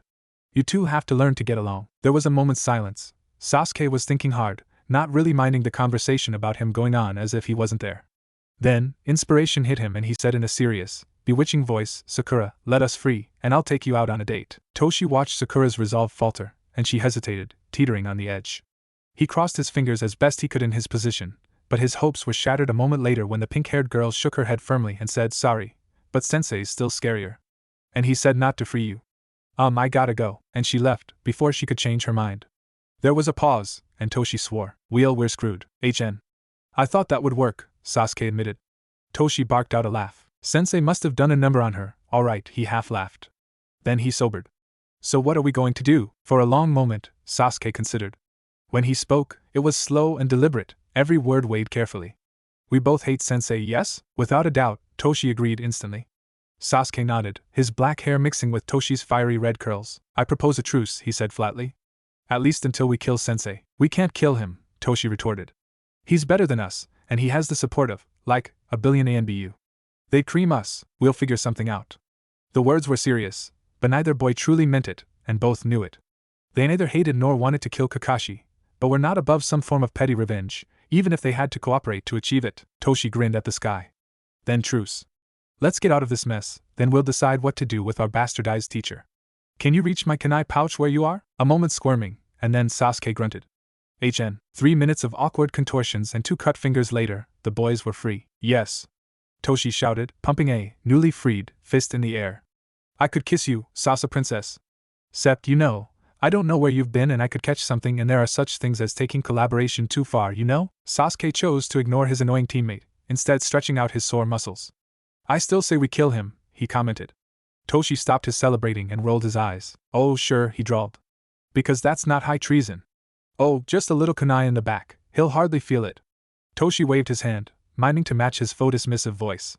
"Of course, there is the little fact that he's a freak, and even if we managed to stab his heart out, he'd still have time to turn around and grind us into dust before he even realized he was dead. And then, once he finally did notice his deadness, he'd probably be all, like, oh, well, and go on reading his Aika Aika." Sasuke had tuned out most of Toshi's rant through years of long practice, but he jumped and looked at the boy sharply at his last sentence. "That's it," he said softly. Toshi blinked. "Huh? What's it?" he asked. "Aika Aika. Let's extract revenge on his book. That new one he got from Jiraiya-sama, that won't hit the shops for another 3 months." There was a pause, and Sasuke looked around to see Toshi standing with his mouth open. That's he stuttered, trying to find words. Then, he clapped his hands in front of him and bowed low from the waist, saying, "You are truly your brother's brother. That's pure evil. I see I have much to learn, O Great One." Sasuke smirked. Naruto patted after his new handler, shyly sneaking peeks at him through his newly washed bangs. The man was an odd one. He'd refused to allow Naruto to step into the glass enclosure as he was, but had become increasingly embarrassed when the blonde had accordingly stripped off the loose and rather worn clothing he was wearing. Then, he'd fiddled with the silver stars fixed to the wall, and Naruto had just had enough time to reach out to play with them himself before it started raining on him. Inside. So, of course, Naruto had shot out of the glass box faster than a hummingbird on speed and stared at the warm running water that slowly began to fog up the glass. Kakashi-sir had seemed disconcerted when all it took was an order from him to have Naruto inching back into the glass box, sticking to the edges and sucking in his stomach to avoid the freakish water, and Naruto deduced that he was probably used to dealing with less trained creatures. In any event, he quickly got over it and began to explain that this odd contraption was called a shower and apparently it was where humans washed themselves, using odd liquids that stung Naruto's eyes and tasted bad when he licked them. Kakashi-sir quickly forbade him from eating the strange substances, rather pointlessly, as Naruto was gagging and mentally swearing never to try soap again, and began to explain how the rain on command thing actually worked while he forcibly doused Naruto in water, and then soap, and then water again. Apparently, it was basically a fancy hose. Naruto liked this one much better than the high-powered industrial-type hose situated in Master's courtyard that Naruto's usual handlers would use to spray high-powered streams of icy water at the Jinchuriki to get mud and other filth off them quickly. Although he wasn't too keen on soap. Now, he followed Kakashi-sir through the small house, hair still damp, wearing a new set of clothing made of decidedly softer materials than his last set, wondering if this was when Kakashi-sir would take him to his new cage. Surely he'd been inside, breaching the rules, for long enough? But no, Kakashi-sir stopped in another room. This one Naruto knew was a kitchen, because when he was 8, he had snuck into Master's kitchen and stolen some extra food. He'd been punished brutally, both by the kitchen staff and Master, so needless to say he was a bit leery about entering a kitchen again. "Sit down there," Kakashi-sir said softly. He seemed to give all orders in that sad, quiet tone. Naruto carefully edged his way inside, cringing already as he waited for someone to yell or throw something at him. But nothing happened, even as he settled on the floor next to the raised human table, legs tucked up under him. Kakashi-sir had turned away and was fiddling with something over by the bench thing, opening cupboards and moving things around. "Are you hungry?" he said eventually. Naruto hesitated a beat before answering. "Yes, sir." "Don't call me." Kakashi-sir cut himself off and turned around again, holding a bowl of some kind of human food in each hand. For a moment, he looked confused, sweeping the room with his gaze, before he spotted the blonde waiting patiently on the floor. He took in a sharp breath and strode forwards quickly, setting down the bowls on the wooden table with a sharp clink and turning to his new charge. Naruto was beginning to panic at the sharp, annoyed movements. Was he doing something wrong? Kakashi-sir had told him to sit down, but maybe he wasn't supposed to be so close to where the people ate. He began to scoot away, hoping it would placate the human man. For a moment, it didn't seem to work. Naruto was sure he was going to start yelling. He lowered his eyes in a programmed response, making sure his entire body was submissive. He was used to temperamental handlers, and knew the best way to avoid pain was to grovel and pray they forgive you for whatever it is you didn't realize you were doing wrong in the first place. To his surprise, Kakashi-sir just sighed heavily. "Naruto, get up," he said. Naruto waited for a moment, unsure if he had really heard that command or not, before carefully rising to his feet. Kakashi-sir reached out his right hand and pulled a wooden chair out from the table, making its legs screech against the tiled floor, and said, "Sit here." Naruto froze. "But that's a human chair," he blurted before he thought, then cringed at his outburst. Kakashi-sir just looked at him. "It is," he agreed. "And I'm telling you to sit on it, and eat the food I give you. To save time, yes it is human food, but it's good for you, so I want you to eat it." For a long moment, Pet and Handler stared at each other, one determined to make the other comply, the other trying to decide which ingrained rule to disobey, obedience or servility. Eventually, obedience won out and Naruto slowly gathered himself, moving to sit uncomfortably in the indicated chair and stare at the bowl placed in front of him. Could that really be his food? Was he really being offered this? Some sort of fried rice, steamy hot with chunks of meat and roughly cut vegetables mixed throughout it, to eat, instead of the usual fruit, bran, oats or slops he was used to being fed once a day. Very slowly, waiting every half-inch his arm extended for Kakashi-sir to realize what he was doing, snatch the bowl away and deal him a box to the ear and his real instructions, Naruto reached for the food.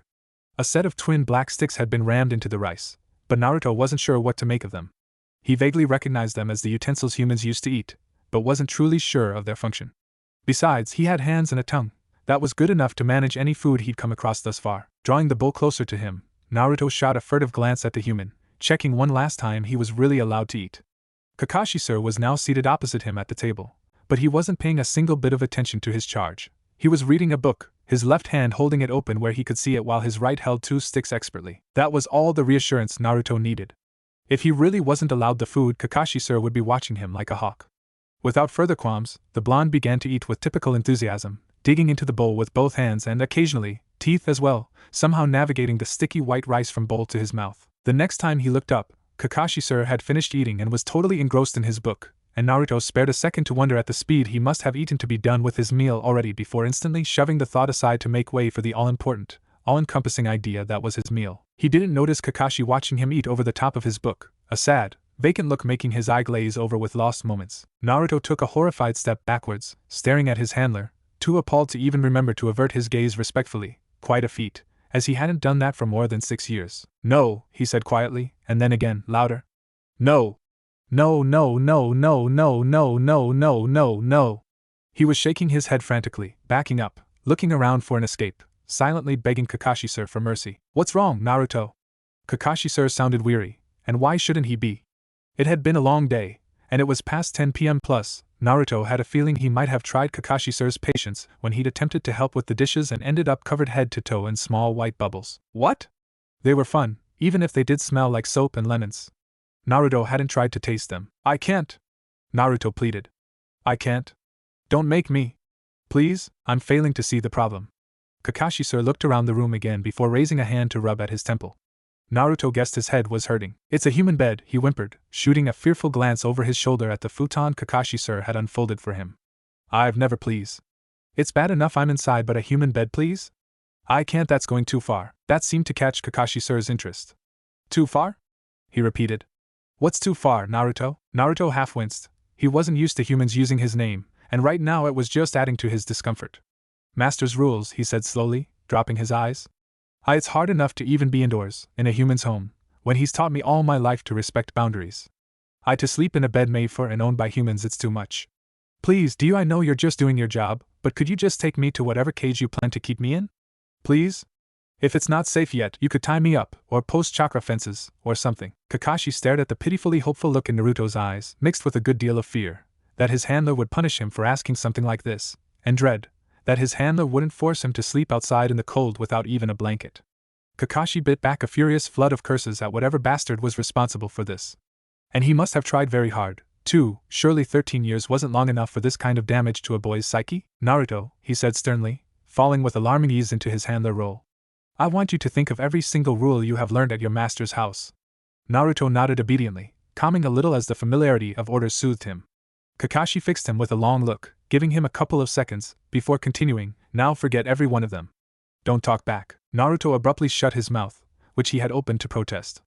Kakashi wanted to cross his arms, but forced himself to simply let his arms hang passively by his sides. "No threatening gestures. You are not under your master's rule at this point in time," Kakashi continued firmly. "Or ever again, if I can help it. As such, you are not under his rules. I have new rules for you. Most likely, many will be at least similar, and so you may abide by your lessons unless I specifically tell you to change your attitude. Understand?" Naruto hesitated a beat, but nodded. "Yes, sir." "Don't," Kakashi broke off with a sigh. Typical. He just finished telling the brat, "Oh, never mind. Now, I do not exile my subordinates outside at night in autumn," he said sternly. "It is insulting. You would think I would leave you out to freeze. Though Konoha is still a relatively warm location, it is still significantly colder than Tea Country, where I understand you are from. So you will sleep here. In this room. Do you understand?" "Yes, sir," Naruto said instantly. He'd been cringing ever since Kakashi had uttered the word insulting, obviously terrified of being struck for his actions. Kakashi resisted the urge to leave, hunt down this master, and deliver a well-deserved knee to the nuts. Good. Now it's late. Kakashi moved to turn the radiator on low, warming the room slightly for the night, before walking back to the door. "Go to sleep. Good night." "Good night, Kakashi, sir," Naruto chanted instantly, dropping to his knees and bowing his head, obviously out of habit. Again, Kakashi's head was filled with half-baked plans of a certain man's anesthetic-free neutering. He closed the door carefully. Sasuke and Toshi crouched together under the eaves of the apartment block across the street to Kakashi-sensei's apartment. It was late, after midnight, the night directly after they'd been tied together by their bastard teacher, so they were here for revenge. Well, mostly to check out what they were up against before they sought revenge, but it amounted to the same thing. "No visible traps," Sasuke commented eventually. Toshi rolled his eyes. "As one would expect," he drawled, "as we are being taught by a jounin, not an academy student. Sasuke looked for a moment like he was going to give a biting response, to which Toshi would have inevitably reacted with another sarcastic comment, sparking a spiraling argument that within 3 minutes would have degenerated into a brawl and several blood noses or similar, but somehow restrained himself. Instead, he said, "Let's check it out." "Yes, milady," Toshi mocked, but it wasn't designed to hurt. It was just typically him. Ever since he'd met Sasuke back in the academy and mistaken him for a girl first glance, he'd been the princess. Toshi, likewise, had such endearing nicknames from Sasuke as Mongrel, inspired by his mixed heritage, and his personal favorite, Fucking Idiot who should be stabbed on principle. Sasuke usually used that one right before grinding his nose into the dust and ramming several kunai in increasingly deadly and or unmentionable places. But anyway, together, the boys crept towards the apartment. They had decided between them to enter using the front door, because to a ninja, that would be that path no one ever even thought of using to enter or leave the home, and therefore only frequented by civilians, and therefore the least likely to be booby-trapped. Ninja were weird like that. It was surprisingly easy to circumnavigate the wards and disable the 3 traps they found at the front door. Clearly, they had been right. This was a weakness in Kakashi-sensei's defenses. "Spread out," Sasuke murmured. "See what you can find. Abort if sensei turns up." "Yeah, cause he's real likely to be prowling his apartment at 1 a.m., Toshi said, sounding bored as he crept through the apartment. Of course, the fact that he sounded bored meant that he was exactly the opposite, and Sasuke comforted himself with the proof that his partner's heart was thumping at least as hard as his own as they began to search the apartment. Both boys were in the kitchen and froze when they heard the soft sounds of a ninja not at all worried about being heard, just a hair louder than silent, in the hallway. But he only went a few feet, before stopping. Kakashi pushed the door to the guest room open cautiously. For some reason, tonight he'd been unable to sleep more than 2 hours straight, and kept waking up filled with the urge to check on Naruto, which he had stubbornly ignored, because he had put wards all around the room that would alert him if someone attempted to cross them, and so it followed that Naruto was still safely alone inside the room. There was absolutely no need to reassure himself that Sensei's son was still there. However, that reasoning was totally discarded when he'd been staring at the ceiling in his own bedroom and a small sound, a whimper, had reached him through the thin walls of his apartment. Naruto's room was right next door. The boy was sleeping not 5 meters from Kakashi's own bed. Standing in the doorway for a moment, Kakashi felt a stab of something definitely not panic. Ninja do not panic, damn it. When he saw the futon he'd set out was not only empty, but totally untouched, obviously not slept in. The panic was replaced with a decidedly less urgent concern as the silver-haired man spotted the child curled up on the hardwood floor. He was nowhere near the bed. He couldn't have just rolled out. That worry was put aside as Naruto whimpered again, curling up into a tighter ball. Coming closer and feeling the vague tingle spread through him as his wards alerted him to his own presence, Kakashi could see him shivering, pressing against the radiator that still turned on low. Somehow, he didn't think the wild child was cold, even though he had no blanket or bedding. Naruto's face was troubled, and he whimpered and moaned with almost unnatural quietness. The sounds would have been unnoticeable from more than 15 meters, or if someone was asleep.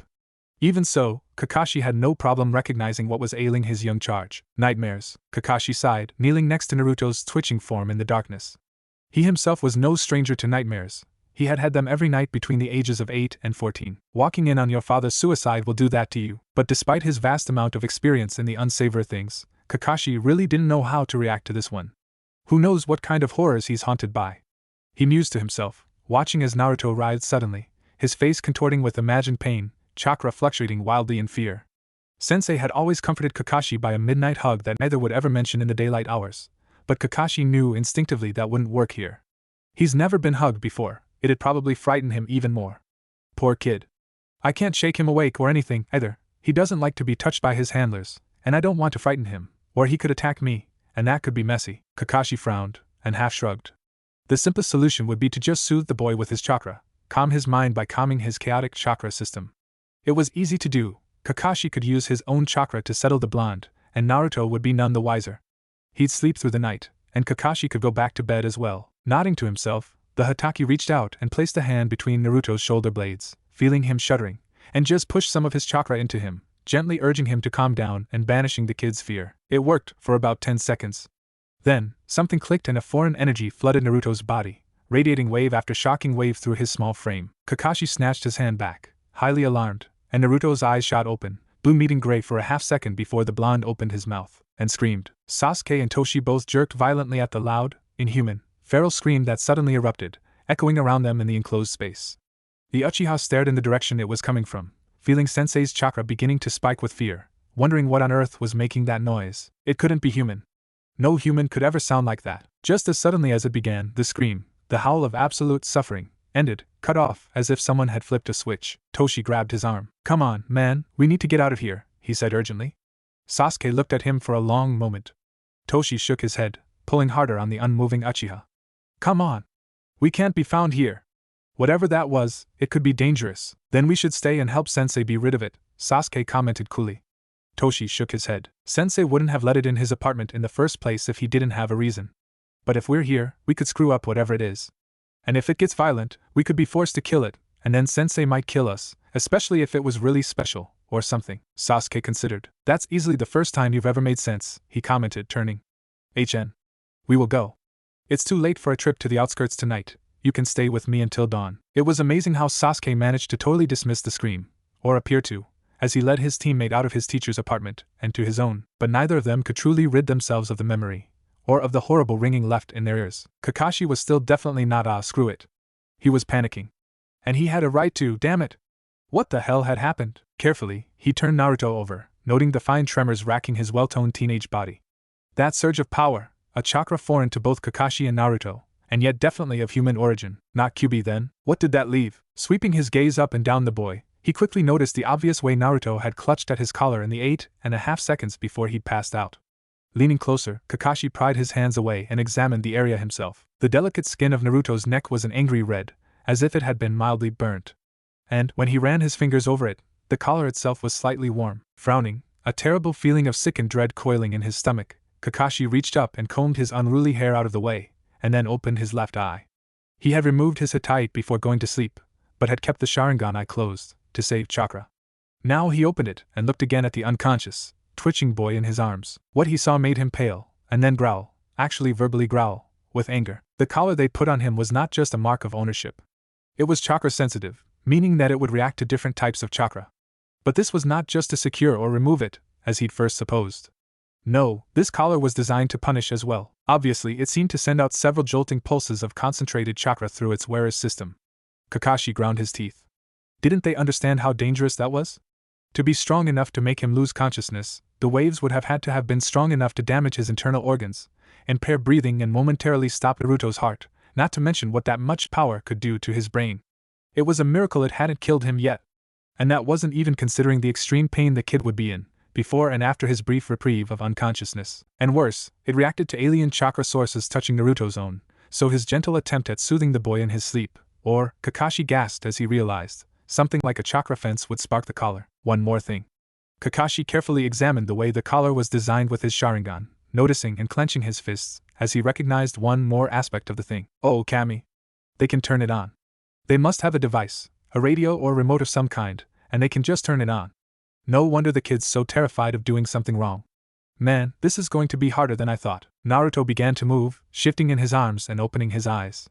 Instantly, he began to grimace with the residual pain, tears filling his eyes, though he didn't shed them. Thanks to the Sharingan, Kakashi could literally see the collar spark, a bit of his lingering chakra causing a flare in its own reaction wind down, making Naruto stiffen and let out a pitiful cry of pain before twisting where he lay and vomiting up everything he'd eaten that night, all over the man cradling him up off the floor. Kakashi found he didn't really mind, too focused on clearing the boy's mouth out so he didn't choke, rubbing his back in hopes of dispelling the tremors, one thought circling with an almost lazy fury through his brain. Oh, he was going to do a lot worse than neutering to Master when he got a hold of him. He was going to destroy that motherfucker. Naruto was floating in a sickeningly familiar haze of pain, mind adrift from his body and stalling as it tried to reconnect, tried to decipher what had happened. He'd been asleep then his collar activated, out of the blue, but why did? It made no sense. He felt himself beginning to slide back to full consciousness, slipping faster and faster into normal wakefulness. The moment he was aware enough to register it, he noticed the acidic smell in his nose and bitter taste hanging in his mouth, and sighed. He'd vomited again. With luck it could just be hosed away, and his handler wouldn't be too mad. He was lying slightly awkwardly, he perceived. Face down. Almost kneeling as his upper body was propped up on something warm, two strong limbs looped around him, holding him in place. Shock ran through Naruto like a jolt of electricity. His position was so mind-bogglingly unfeasible, he hadn't realized what was happening at first. He was being held by his handler. His whole torso was being cradled in Kakashi-sir's lap. Naruto held himself utterly still, heart beginning to thump with a little fear and more than a little confusion. What was happening? Why was Kakashi-sir here? What was going on? Oh hell! Naruto's breath caught as he realized Kakashi-sir's shirt was damp and sticky and thick with the smell of stomach acid. He had obviously thrown up all over his handler. Crap shit fuck. Naruto chanted mentally. He's gonna kill me. What do I do now? I could kill him, Naruto's darker side suggested. I can't do that. You're crazy. You're me and you're crazy. It's worth a shot, if he's going to kill me anyway. He probably won't actually kill me, I'm really expensive, and it's not like it was on purpose. Why take the chance? Because he'll turn my collar on. And that hurts. He may not be able to. They probably don't have the remote here. Then how do I explain the way my collar just turned on?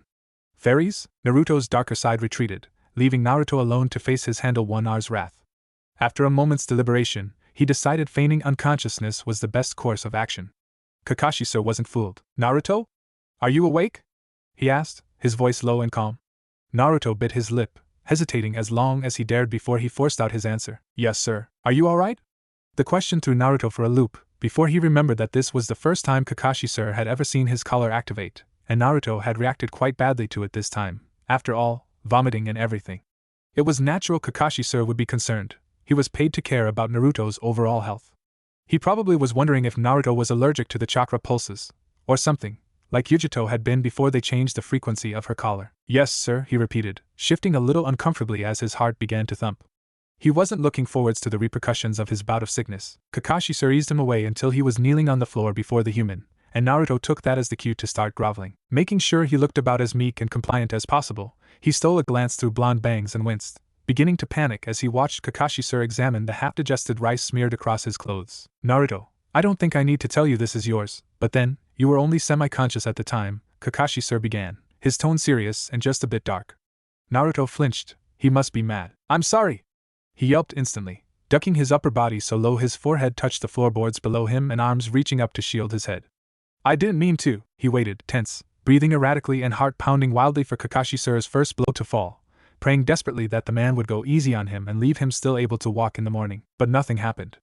For the longest time. Eventually, after what seemed like an age, the man shifted. Naruto flinched, and said, Naruto, I'm not going to hit you. The words were so bizarre Naruto took a moment to process them. When he finally deciphered what it was Kakashi-sir had said, he had no idea how to react, so he settled for just staying frozen in place, safe in his ultimate display of subservience and submission. Kakashi stared down at the boy, huddled shivering on the floor before him, arms up around his head in an instinctive attempt to protect his vital areas. So what was he to do? He wanted to shake him, to lift Naruto up and tell him again and again until he got it damn him that he was safe here, that Kakashi wasn't going to punish him because he had been in so much pain he'd thrown up. But the Hitaki knew that would do no good, so what could he do? Gentle words wouldn't work, touches wouldn't work, and Kakashi sure as hell wasn't going to do what the boy expected and beat him. Cue furious growl and slight detail added to the forming make-master-pay plan swirling in his mind, that just left walking away. As heartless an action it seemed, it might well be the best possible way to prove to Naruto that he had no intention of ever hurting him. So, bracing himself, he stood up slowly, wincing as the blonde visibly cringed, pressing himself to the floor as if hoping he could melt into it. I am going back to bed, he said, choosing to forego more reassurances. Naruto twitched in shock at the words, and he turned and walked back to the door, carefully making enough noise for Naruto to track his movements. When he reached the hall, he paused and looked back at the boy, who was now peeking at him through his arms, disbelief and fear etched over his mostly hidden face. It was an accident, he said firmly. I forgive you. Now go back to sleep. Don't leave this room until I come for you, and he swung the door closed on the Jinchuriki, then fought the urge to punch something. Or swear. Or cry. Or all three. Sighing, he made his way slowly to his bathroom, stripping off his soiled clothes, intent on washing quickly before falling into bed. He was suddenly exhausted. Kakashi's eyes snapped open. For a long moment, he wondered why exactly he was feeling so stressed, and why there was a sick feeling coiling in the pit of his stomach so soon after waking. I haven't even woken up yet and already I know this day's a migraine waiting to happen, he mused. Now, why would it Naruto? He was out of bed like a shot and dodged into the hallway, pulling open the door to Naruto's room with a sharp jerk. The boy was already awake. Even though Kakashi had overslept, it was still earlier than most kids his age woke, and was standing, hands and nose pressed to the window, stretching up on his tiptoes as if straining to see something. Is anything wrong? Kakashi asked, his voice automatically morphing from his usual lackadaisical tone to something more gentle and caring. Even so, Naruto started violently and backed away from the window as if burnt, spinning to stare at the jounin with wide, frightened eyes. I'm sorry, he blurted. I wasn't trying to escape, honest. I just wanted to see what kind of day it is outside. Sorry, Kakashi-sir. He cringed, one hand snaking up to grip his collar. Kakashi blinked. It took approximately 4 seconds for him to realize that the blonde was frightened that he would decide Naruto was trying to escape, and activate his collar to punish him, or something equally horrible. It's okay, I believe you, he said soothingly. He reached up and ran a hand through his hair, spotting Naruto sneaking curious glances at him. What? He asked cluelessly. Your face, Naruto mumbled, averting his eyes. Kakashi drew in a sharp breath, his hand flying up to touch his uncovered face. Of course, last night, he'd just fallen into bed without bothering to fully redress. And he had come bursting into Naruto's room without even thinking, clad only in a set of comfortable pants he'd worn to bed. Kakashi shook his head. This kid, he's making me slip. But felt a smile begin as he watched Naruto struggle between curiosity and fear. Yes, I'm not wearing my mask right now, he agreed pleasantly. Naruto nodded at his toes, and Kakashi turned to leave the room. I'm going to go get ready, Kakashi said slowly. Today we're going to see the Hokage, so you should. What could he tell the kid to do? He didn't know how to wash, didn't have a change of clothes to change into, certainly couldn't make his own breakfast be ready to go, he eventually settled on. Naruto nodded and watched Kakashi leave. A few moments later, the sound of running water reached him, and he knew his handler was in that weird glass box, shower, presumably going about his morning rituals. Naruto knew that humans had a great many, including at least daily bathing and the application of various chemicals to various areas. The blonde suspected it was a matter of religion. He didn't know any other reason they'd consent to be dipped daily, sometimes twice a day. Although, judging from the shower he'd had yesterday, Naruto supposed it might not be so bad for them. So what was he supposed to do? After some deliberation, Naruto walked to sit about a foot inside the still open door, crossing his legs and tugging at his clothes, ready to wait for the human. Self-consciously, he combed a hand through his own blonde hair, tugging out some of the bigger knots. Normally, Yujito would do this for him, but she wasn't here, and Naruto had no idea if he was expected to be groomed or not. The sunbeam peeking in the window had spread to cover 2 and a fraction of the thin wooden floorboards by the time Kakashi reappeared, dressed once again as he was the day before. He paused when he saw Naruto sitting there quietly, and for a moment Naruto was sure he'd done something wrong, but Kakashi just gestured for him to follow. Are you hungry? The tall man asked as Naruto obediently stood and padded after him. Naruto hesitated. He could feel his stomach clenching, asking to be fed, but knew that it was his own fault for throwing up everything he'd eaten the night before. And Kakashi could well be testing him, testing his obedience and level of training. I'm always hungry, sir, he said eventually. But you fed me last night. Kakashi looked at him sharply. I fed you, Naruto. Exactly how often, how much, and what are you fed at home where you normally live? He demanded. Naruto chewed his lip, lowering his eyes and reciting the urge to drop to his knees to report. He couldn't do that and follow his handler, after all. Once a day, usually in the mornings, our feed is placed in our communal bowl in our cage, he said in the monotone he usually used to relay messages and facts to handlers. It's usually raw bran or oats. And we get some fruit or something if we've been good. And about once a week master will send us a treat. Kakashi had stopped, probably because they'd reached the kitchen room.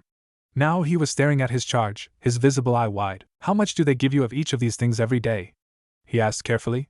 Naruto blinked, confusion and uncertainty showing in his blue-red eyes. It's only ever 1 or 2 of those things, he mumbled.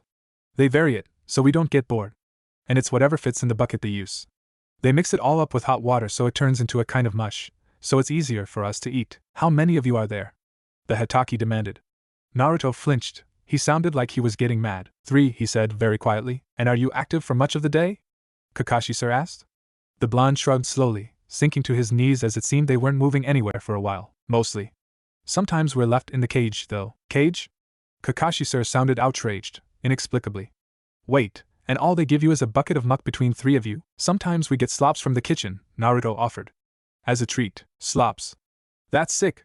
Something snapped, and Naruto jumped, looking up to see Kakashi had squeezed the edge of the table until a corner had broken off.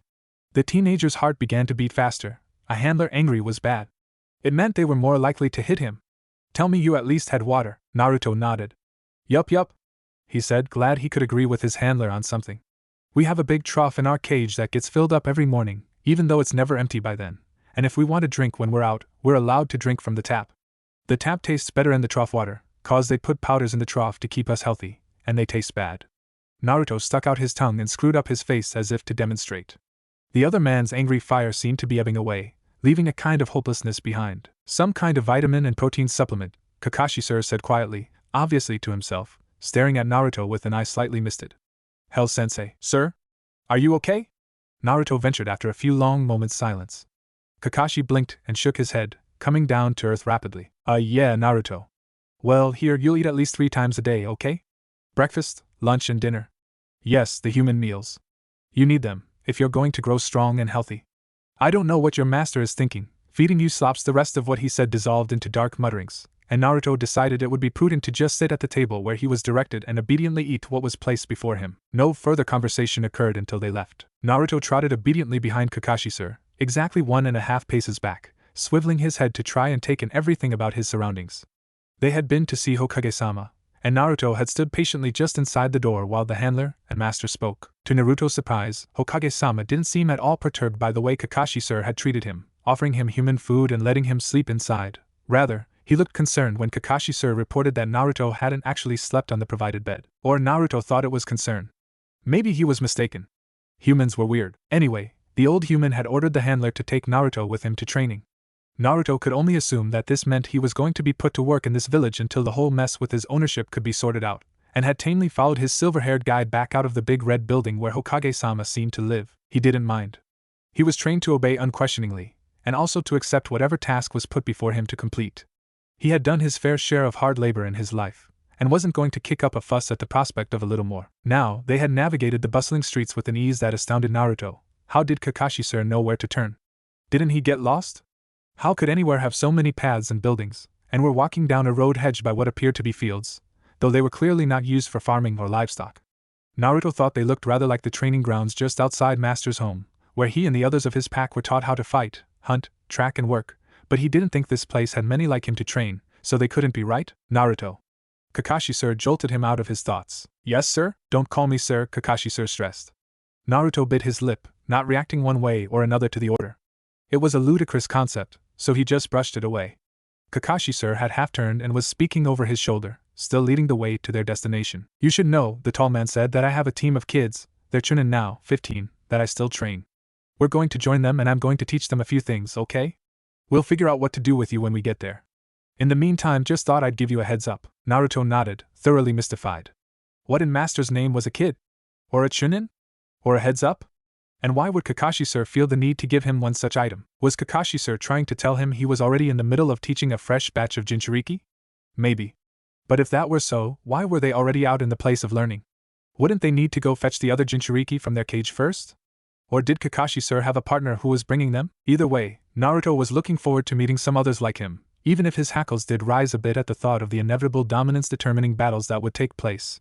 Maybe not during this session itself, but the moment the handlers' backs were turned. When they got to what was apparently their destination, an even field ringed with trees with short, neatly trimmed grass, Naruto was surprised to find not a single other Jinchuriki or handler in sight.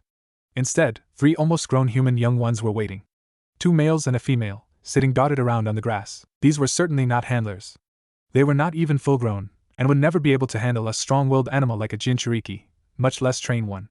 They simply lacked the commanding presence and size required, even if through some miracle they had the skill. Even Naruto, well-trained as he was, found himself sizing them up and mentally deciding he could win in a battle of wills or strength should he ever be pitted against them. The thought was put aside as the 3 spotted the handler and called, more or less in unison, "Sensei." "You're late." Kakashi-sir's posture, as Naruto could see it from behind, suggested he was grinning. "Am I? Oh dear, I'm so sorry. I do hope it doesn't become a habit." With a good-naturedly frustrated shriek, the girl and one of the boys launched themselves at the adult, and together the 3 of them tumbled to the grassy ground in a friendly wrestling match. Naruto watched, fascinated. He didn't know humans did this sort of thing too. Then he caught a whiff of something and raised his head, sniffing. A frown creased his forehead. All 3 of these young human ones had the scent of Kakashi-sir ingrained in them, ground into their clothing, hanging about their flesh. It was clear he spent much time in their presence, and had for a long while. Now Naruto focused, he could catch snatches of the 3 individual scents of the trio of young humans on Kakashi-sir as well. Were these? Naruto's eyes widened as a thought sent a jolt of electricity all through him. Were these Kakashi-sir's kids? It would make sense, especially considering the mock brawl going on which now encompassed all 4 humans, and a great deal of mud. He was playing with his offspring. This in mind, Naruto was on edge. He really didn't want his handler thinking he was a threat to the handler's own kits. No, bad idea. The blonde Jinchuriki felt his muscles tensing with the sudden added pressure, and the beginnings of a headache tugged at his mind already. Of all the high-stress situations he could imagine, this one ranked in the top 3, easily. "Hey, sensei," said the girl, losing focus and consequently receiving a large glob of mud to the face via one of the boys. "Who's your friend?" Kakashi winced, sitting up abruptly. Okay, now what was he planning to tell the brats? "Hey, it's that kid Niji and I picked up a few days back," Toshi exclaimed, dropping his totally ineffectual stranglehold on his teacher. "What's up with that? Sensei, who is he and why is he here?" Sasuke asked with that patented Uchiha I'm serious and dark and not to be messed with tone, as though he wasn't partway through the motion of grinding mud into Toshi's hair. Okay, kiddies, listen up, he said firmly. This is Naruto. He is part of Konoha, but he is classified.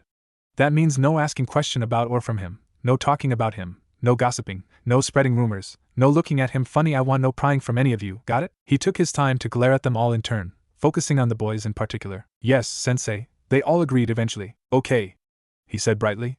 Naruto, this is Sasuke, Toshi and Sakura. Why don't you just watch us today, okay? Naruto nodded, eyes down and hands twisting in front of his chest anxiously. Kakashi chose to disregard the motion. Right. The rest of you, I'm going to. Oh damn. I forgot. Sakura, come help me set up the targets, will you? Looks like the bloody vandals on Squad 4 tore them down again. Boys, you go see if they manage to pull apart the ones over that way, and watch out for traps. Damn hooligans. Muttering darkly, Kakashi-sir moved away towards the end of the field behind the boys, the girl following along after him. Naruto curiously and slightly defensively watched the two male kits, Sasuke and Toshi. The kits looked back at him, and Naruto tensed even further at the tension that crackled between them. He did his best to make himself look small and unthreatening, while still watching them to make sure he had warning if they attacked. So, drawled the stocky one Toshi. Who are you then? I'm Naruto, he replied softly. Toshi's eyes flashed. Don't be a smartass, he shouted, taking a threatening step forwards. Naruto quailed, but stood his ground. He was not to run. It was one of Master's most ingrained rules. Sasuke reached out and touched Toshi's arm, checking the quick-tempered boy. He's just curious, Naruto, the dark-haired human teen said in a low, almost sensual voice. Why don't you tell us why you're here? Naruto hesitated. It was a direct question from a human, which demanded a prompt and honest answer. But Kakashi-sir told you not to ask me anything, he pointed out, looking away. You always listen to what your boss tells you to do, scoffed Toshi. Naruto frowned. What kind of a question was that? Wait, these kids didn't know him. They were questioning his level of training. Yes, he said firmly, frowning at the grass. Toshi was getting mad. He'd had a really bad morning. His mum was sick, and there'd been a debt collector at the door demanding entrance when he'd woken up, making him late to meet his team, making Sasa Princess rile on him even though he was there before stupid Kakashi-sensei. That brief play fight had risen his spirits a bit, but this blonde mystery was doing a good job of putting him right back in his previous bad mood. He felt his blood beginning to boil at the stranger's clipped, arrogant answers, and the way he averted his gaze, as if he couldn't stand to look at the people he was talking to, ended up being the last straw. So he overreacted. Why won't you look at me? He shouted, stepping forwards to grab the front of the blonde's shirt in his fist. What? Is it that some half-breed shunin isn't good enough to be talking to you? Who the hell do you think you are? Naruto was frightened. He honestly had no idea how, but he had managed to offend the Toshi kid. The handler's son was currently shaking him by the front of the shirt, shouting, and Naruto didn't know what to do. He daren't attack, or even defend properly, and so just allowed himself to be shaken, trying desperately to shove down the rising dark force inside him. I should kill the insignificant gnat. His darkness roared, and Naruto felt it control his arms, shoving Toshi hard enough to send him reeling backwards, still clutching a torn scrap of Naruto's shirt. A second too late, Naruto managed to control the dark anger and looked in horror as Toshi stumbled twice and fell against his brother. Sasuke caught and rightened him, beginning to look defensively angry himself, and Naruto shrank as he saw the two male human young gearing up for a fight. He wasn't entirely sure which one threw the first punch, but he knew the white flare of pain on his cheekbone hurt. He yowled and his dark side snarled, but he couldn't hurt that handler's kits. No bad. He ducked the next blow, fighting not to lash out in response as he backed away. Between the struggle with his dark side and trying to escape the unexpected attack, it was no wonder one of the two managed to pounce him, and Naruto choked as an arm locked tight around his throat, pinching his collar painfully against the skin and cutting off his air. Instantly his fear spiked, and he grabbed at the stranglehold wildly, fighting to get loose and letting out a breathless cry of pain as the Sasuke kid caught him full in the stomach. Desperately struggling to get free, he twisted and thrashed against the choking hold, his dark side rising in a wave of dark fury as his blurry view of the clearing started to spot with black. Panicked and airless, it wasn't until he tasted blood that he realized he'd sunk his fangs into the arm holding him, and he jerked back and let go instantly, appalled and terrified. He'd bitten the handler's kit. Sucking in air, the Jinchuriki belatedly realized he'd been released, the Toshi kit lurching away with a howl of shocked pain, and Kakashi-sir reappeared in his field of vision, and the blonde instantly crumpled to the ground, forehead pressed to the ground in a show of subservience. The handler was furious, black rage in his face, and Naruto could only crouch, trembling, and hope the man didn't kill him. Toshi gripped his forearm tightly, eyes shocked and incredulous. The bastard had bitten him, hard enough to bleed. His attention was diverted, unsurprisingly, when a broad hand seized the back of his neck and swung him, forcefully cracking his and Sasuke's skulls together, lights exploding in his eyes with a resounding thwack as his sensei dropped the two on the ground disgustedly. Right, came the harsh, icy voice of an angry ex-ANBU captain. Change of plans. We're going to spar today, you two against me. Ready? Tough. Go! Sakura ignored the all-too-frequent sight of her teacher beating the spit out of her teammates, and turned her attention to the blonde teenager Toshi had pinned a moment ago. He'd collapsed the second the boy had let go, and she could already see the beginnings of several nasty bruises. Hey, she said, touching his back gently and feeling him flinch. It's okay, don't be frightened. Sensei'll beat some sense into the idiots. She paused, taking a moment to observe her teacher chewing out the boys while clobbering them senseless. Huh. I didn't know Sensei could turn that color. Later that evening, Kakashi-sir was still stewing when he handed Naruto a bowl of noodles and sat down at the table. Naruto tried to sink onto the floor, ingrained habits die hard, but the handler snapped for him to take a chair, and so he perched nervously on the wooden frame, fidgeting and more than a little frightened of the human's inevitable explosion. If he had punished his own offspring so harshly, what would he do to the animal that had nearly savaged his sons? Finally, Naruto screwed up his courage, not able to wait any longer. Kakashi-sir? He said tentatively. He seemed to jolt the silver-haired human out of his dark contemplations. Oh yes, Naruto? He said. Naruto bit his lip and ducked his head, heart pounding frantically. But his voice only held a small waver as he said, I was wondering what will my punishment be. There was a pause. Punishment? Kakashi-sir sounded like he was struggling with something. Naruto, why do you think you are going to be punished? Naruto was used to this question. Master always made sure he was aware of why he was being punished. He didn't like to inflict pain on the animals without them knowing why he was doing so. That was also why he always carried out a punishment immediately, before the Jinchuriki could forget an error. He would never wait as long as Kakashi-sir had. I entered a fight and injured your two male kids, Naruto said promptly. I know it was wrong. I acted out on instincts that I have been taught to control, and I am sorry. I await your punishment. He could sense Kakashi-sir staring at him, and cringed just slightly as the human placed his cup on the table with a clink, no doubt gearing up to begin. Despite his formally spoken words, Naruto was terrified. Naruto, Kakashi-sir said incredulously, the boys attacked you, not the other way around. They injured you. You only struggled as a last resort, and just barely even scratched them. With the possible exception of that bite on Toshi's wrist, they'll be fine by tomorrow. Naruto winced. I didn't mean to bite him, sir. He yelped, beginning to panic. I swear. Really, I don't usually bite, but I just. Naruto, Kakashi-sir cut him off. You bit because Toshi had cut off your hair. It was normal. Hell, I'd have torn the kid's arm clean off if he dared do that to me. But Naruto trailed helplessly, trying to figure out what the handler was saying, why punishment hadn't started yet. Naruto, Kakashi-sir said firmly, you are not going to be punished. You did nothing wrong. Do you understand me? Naruto's face was creased, portraying his confusion and fear. But he stuttered. You did nothing wrong, Kakashi-sir repeated. The boys were in the wrong. I punished them. The matter is closed. But don't you want to discipline the animal who hurt your kids? Naruto cried, desperate to understand. Kakashi-sir paused. My what? He asked, distracted. Your kids, Naruto repeated. Your young ones? The ones we met today. Do they live with their mother? Your offspring, or I don't know. Your kids. The kids I attacked. You think that? Kakashi-sir began to laugh. Naruto, those brats aren't my kids. My sons and daughter, I mean. They're not? Naruto said uncertainly. Kakashi-sir shook his head. Nah, they're just my students. I teach them things, see? They learn from me. Learn? Naruto repeated. Kakashi nodded, seeing that Naruto had been sidetracked from his previous topic, and leant forwards to continue. Yeah, see, children need to be taught how to do things, and sometimes their parents don't have the required skills to teach them, and so they are divided up and taught by people not their parents. Like me, oh. Naruto considered this, but eventually sighed and, as Kakashi-sir turned back to his meal, gave up trying to understand. Humans are so weird. Naruto hugged the scroll he'd just been handed to his chest, bowing to the man who'd given it to him. Thank you, Hokage-sama, sir, he said fervently. This was the second scroll he'd been given, and he was standing on the end of his second week in Konoha. He was definitely enjoying this place, rather more than he should, granted, but it was so nice to sleep indoors, in a warm place, and he hadn't been chained or struck once since he'd arrived. And the food was awesome. He'd never actually enjoyed eating before. The old human leader smiled and said, You're very welcome, Naruto. You're doing well. I hear you have been integrated into Kakashi's team, and have been helping them with their D ranks. Good job. Naruto nodded, his eyes down out of habit and respect. He had been helping Kakashi-sir's kids in doing what seemed menial tasks, but he didn't understand why Kakashi-sir would make his students participate when he had a perfectly able Jinchuriki, a beast bred for menial labor, at his disposal. Humans were weird. The Toshi kid and Sasuke kid both seemed to dislike him, which made Naruto nervous. The Sakura kid, on the other hand, almost doted on him, including him in conversations and fussing over any scratches he earned over the day, which made him confused. All in all, it was a relief to be able to retreat from their presence at the end of each day. Naruto waited patiently to be dismissed, but instead Hokage-sama started to speak again, this time to Kakashi-sir. Kakashi, the old man said, turning to the tall silver-haired jounin. A mission has come up, and I want you to take it. Kakashi shifted, surprised. Sir? He said, glancing pointedly at Naruto.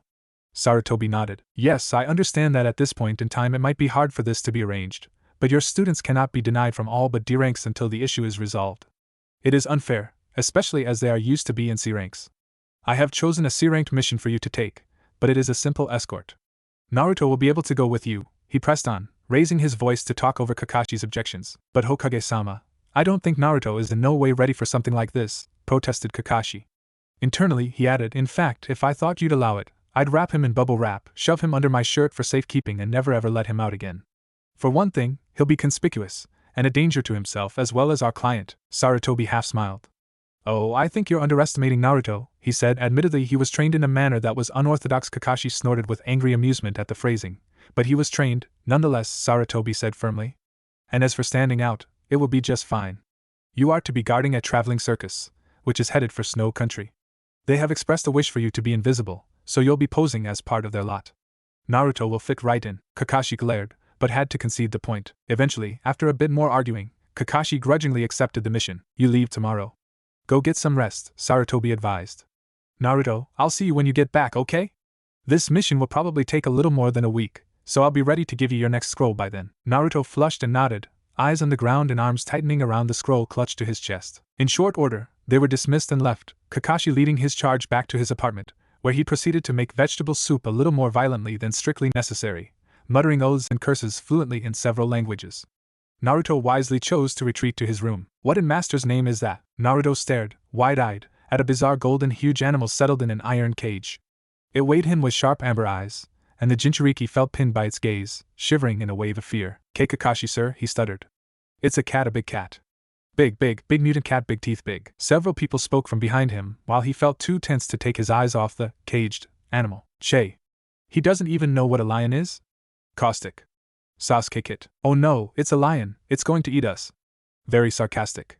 Toshi Kit. Toshi, shut up. Sasuke, be nice. God, I hate this job. Exasperated. Kakashi, sir. Naruto, don't worry, it won't hurt you. It's tame. Naruto relaxed marginally at the assurance, double-checking that the cage it was held in was locked and secure. Hey, you there. Naruto turned to see a human male standing a little way beyond Kakashi, sir, and instantly cringed. The human wasn't particularly big or mean-looking, really. In fact, he looked kinda funny, and he was an odd red color, like he had spent the majority of his life hanging upside down, or drunk, or both. Even so, there was something about him that Naruto instinctively shied away from. An aura of control and unforgivingness seemed to hover around him, and Naruto took a nervous step closer to Kakashi, sir. This man was a handler, and Naruto knew, with that animal instinct that humans seem to lack, that to serve with this man as a master would be a harsh, iron-fisted existence. He wondered if the bizarre animals in the cages around him belonged to the pink-clad, shortish man, and fleetingly questioned whether humans had any color vision whatsoever. Kakashi was aware of the way Naruto was edging behind him, slowly hiding himself completely from the man, and Kakashi didn't really blame him. This whole person screamed cruelty to animals, and honestly, there was something wrong about a man who was completely pink from clothes to hair. You'd be the ninja then? The man drawled. Kakashi nodded curtly. That's us, he said, his voice deceptively sunny. I'm Hatake Kakashi, and these are my genin. And you are? The man scowled, reaching to tip his pink silk top hat back. Wasn't expecting kids when I hired ninja, he grumbled. And we weren't expecting a giant pink blob as an employer. But here we are, Toshi piped up, and then whimpered as Sasuke, as per instructions, elbowed him hard in some internal organ. I can vouch for each of my students' skill, Kakashi said easily. Your name, sir? The man grumbled, but said Danomaro, somewhat grudgingly. Ah, so you are our employer? Kakashi smiled. Good.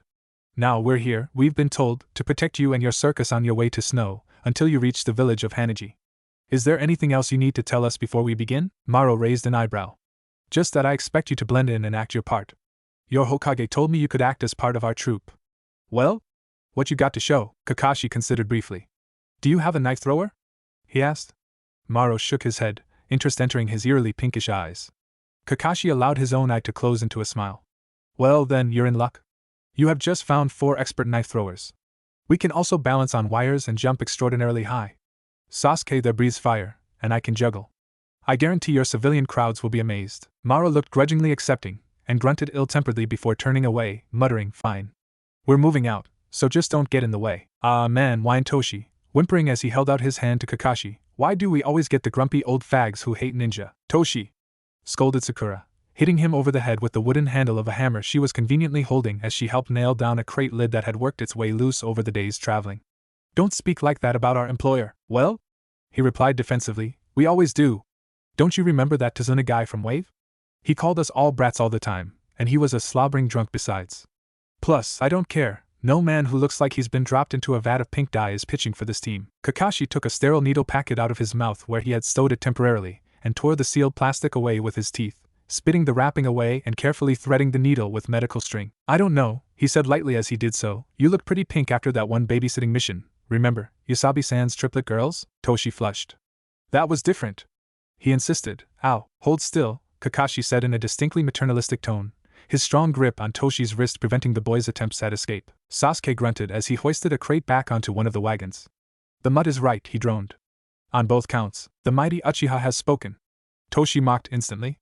All bow before him and worship his irrefutable logic. Ow. Sensei, look, stop squirming and this won't hurt. Kakashi sounded equal parts amused and exasperated as he quickly stitched up a deep cut to the back of Toshi's arm. Sakura was the medic, but she had been busy when he'd injured himself, and it wasn't serious enough to warrant chakra healing. It was barely 4 stitches. You wouldn't even be hurt if you had followed orders in the first place and ducked. I didn't know our own employer was going to throw shards of pottery at me, whined Toshi, wounded and puppy-eyeing for gold. Kakashi rolled his eyes and quickly twisted a bandage around the newly treated injury. Now, don't let that get infected, he cautioned, wiping his hands off. He paused, his gray eye scanning the surrounding bustle that was the circus stopped for a break. Where is Naruto? He asked carefully. Both boys' faces darkened, and they gave identical, and hysterical, moody shrugs as they looked away. Sakura bit her lip as she considered. Last I saw, Maro-san was making him sort out some props, she said. Kakashi swore softly to himself. Over the last few hours, it had become clear to the ninja that Dano Maro was not a man who liked letting even a single penny go to waste, and who was determined to make the ninja work every second they were here. Understandably, Kakashi was keenly interested in keeping him as far away from Naruto as possible, a fact Maro had obviously picked up on and resented. I'd better go find him, then, he said lightly, not letting his concern show through to the Chunin. On the other side of the temporary camp, Naruto was struggling to obey Maro Master with limited success as he attempted to reassemble a pile of interlocking bottles he had knocked over when he had stumbled carrying a heavy box. The pattern was proving too complex for him to manage as he fumbled again and again, trying to make them stay in their pyramid shape when all they wanted to do was tumble down. Naruto felt his chest constricting, his breath coming in shaky pants and a cold sweat beginning as Maro Master breathed down his neck, scolding constantly. Sometimes this happened when he couldn't do what Master wanted him to do and his handlers didn't seem to realize he was trying. Naruto felt like crying as Maro Master hissed something inhuman. Naruto had terrible trouble understanding him because he had a bizarre lilt on his words that warped their sounds, and shoved him, making him drop the bottles he had collected for the 4th time. He didn't know what to do. He didn't understand what was being asked of him, and this master person was obviously getting angry, which scared him. So, frustrated, frightened and teetering dangerously between tears and hiding, Naruto was horrified when he felt his dark side twitch and begin to emerge, filling him with just a touch of anger too. No!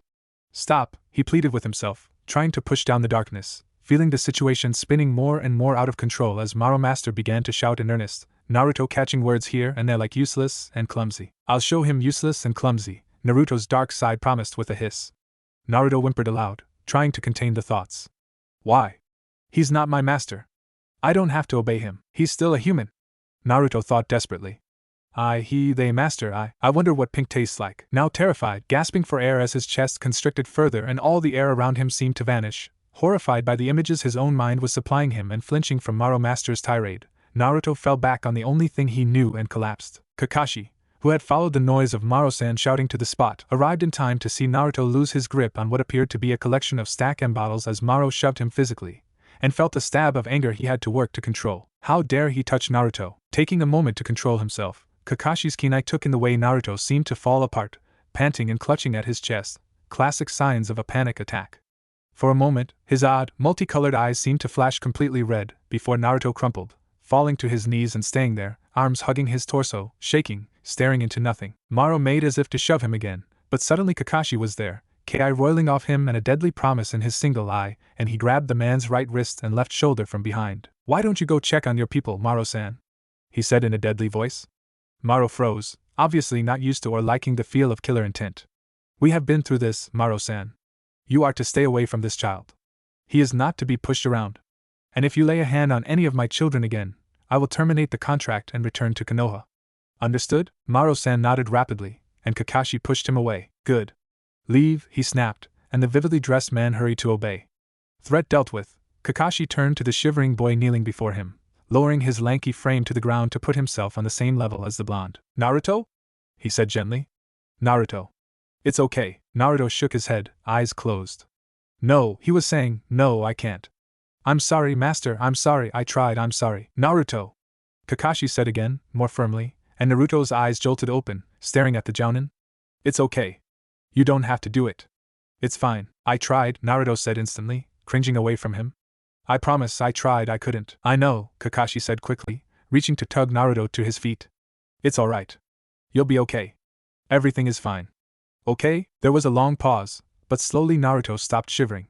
When he next looked up, he was calm and reasonably sure of himself again. He gave his handler a wobbly little smile, and meekly followed the tall man back to the safety of the rest of the squad. Naruto watched, wide-eyed and staring, through a thick line of material that shielded the area from the rest of the huge tent which was teeming with many, many humans. The Jinchuriki had never seen so many young ones in one place before, and they were all assembled in one mass that ringed the edge of the tent. Odd smells filled the air, one that reminded him of the corn pancakes Master ate for breakfast, another eerily similar to molasses, but somehow not so coarse. Naruto's eyes flicked from person to person, trying to pinpoint the source of the smells, trying to take in all the activity and track all movements. In the big empty area in the middle of the tent, humans were doing astounding things at the command of Maro Master, dancing around the circle to some kind of pattern. The animals Naruto had observed the day before were taken out and made to perform. This one act alone Naruto could comprehend, though he quailed and hid behind Kakashi-sir when the frightening big mutant cat lion was released from its cage. Now, he watched as a human girl danced to an odd musical tune around a small glass cube, wondering if the reason he had been brought here was to perform for these gathered crowds. He didn't think this was likely to occur, at least not tonight, as Kakashi-sir hadn't warned him of any such happenings and hadn't attempted to teach him to respond to any commands except for sit at the table and don't dodge the shower water. Naruto was jerked from his thoughts as the girl folded herself into the box and one of the men near her closed the lid. Through the glass sides he could see that there was not a single bit of free space left for her to move. How had she even fitted in the first place? And I thought our boxes were small, he murmured incredulously. The Sasuke kid, who was leaning on a post 2 feet away, looked up at him, expression sourly resentful. Kakashi-sir had ordered him to stay here and watch Naruto while the handler did something with his other 2 kids. What? The dark-haired kid asked.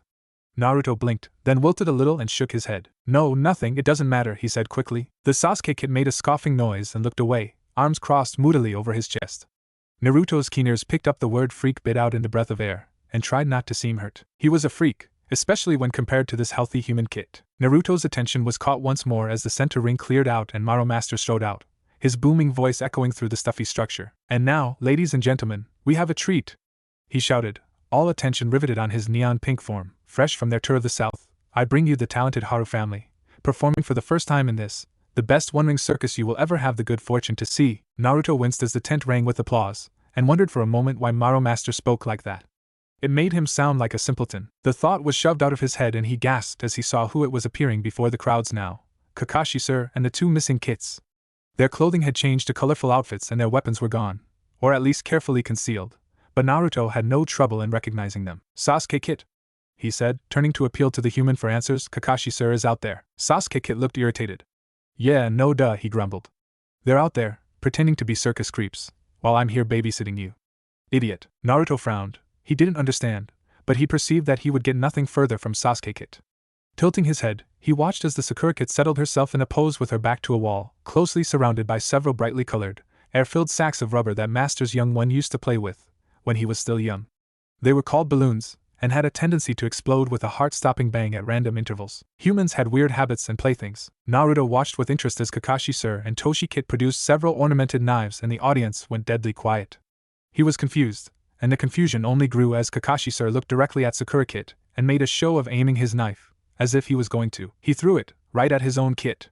Naruto felt the air leave his lungs in a horrified whoosh as his eyes traced the spinning blade through the air, as if it flew on its lazy arc in slow motion. It was going to— no, wait, it wouldn't hit Sakura Kit, it would be a near miss. The blade hit the board behind Sakura Kit's back, dead center in one of the balloons. The bubble exploded with a bang, and Naruto flinched. Maybe the goal was to throw knives without hitting the kit? That didn't make sense, but Naruto couldn't connect Kakashi-sir with the image of this man throwing knives at his most gentle, well-behaved kit. It made no sense. Then again, it was only slightly more sensible to throw knives around his most gentle, well-behaved kit as some form of game or exercise. Maybe the balloons were there to warn the humans when they were getting too close to her? But no, Kakashi-sir aimed again, taking his time, and again his blade popped a balloon, this one directly above Sakura's head. Naruto winced, but the humans made a racket, banging their hands together and whistling. Sakura Kit hadn't moved an inch, nor did she look particularly worried. Naruto frowned as Kakashi gestured Toshi Kit forward to applause. She was just standing there, not restrained, as her no, teacher, whatever that was, and fellow Kit threw knives at her while a great many of their kinsmen looked on. Perhaps this was a declaration of trust, a measure of how in tune this odd group was. That would make sense in an odd sort of way. Satisfied with this explanation, Naruto watched with interest as Kakashi-sir and Toshi Kit quickly destroyed the remaining balloons around Sakura. When it seemed they were done, Maro Master took a step forwards, but Sakura Kit just bent and picked up a piece of red fruit that she had set at her feet. Naruto sniffed through the heavy air. He could hardly discern the sweet smell of a peach, but he managed to identify it as Sakura Kit placed it in her hand and lifted it. The crowd murmured, to hit that, the knife thrower would have to aim between her fingers. When Kakashi-sir nodded at Toshi Kit, a louder, almost protesting murmur rang through the crowd. They had obviously expected the adult to take this shot, rather than the trainee child. Honestly, Naruto agreed with them, and he held his breath as Toshi Kit threw his blade. There was a splattering noise as the peach was hit, and Sakura Kit laughed as she dropped the tattered remains and reached to wipe some juice that had splattered her face away, the sound echoing and sparking a wave of relieved laughter and applause among the watching humans. Naruto grinned. That had been cool. The applause continued, and there were a few whistles. Obviously, the show had been a success.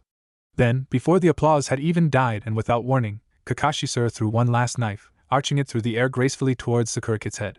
Several humans screamed and Naruto froze, unable to even close his eyes to avoid the sight of Kakashi-sir murdering his girl Kit. He needn't have worried. The knife just skipped past her head, catching the large, pretty flower Sakura Kit had placed in her hair and pinning it to the board with the burst balloons. There was a moment of absolute silence, before noise exploded in the tent, humans screaming and calling. Even the Sasuke Kit looked mildly impressed. Show off, he scoffed. Now, Sasuke, Kakashi-sir said, slipping out of the arena and into the alcove where the pair were sheltering in time to hear the comment. Toshi Kit and Sakura Kit close behind him. We had to make it look like we were skilled enough not to be ninja. Get it? Not really, Sasuke Kit replied. But don't explain, I don't care. How did you throw your blades like that? Naruto asked curiously. I've seen my handlers do it, too, but never at their own kits. Kakashi-sir smiled sheepishly. Well, no, it is sort of odd to do what I just did, he agreed.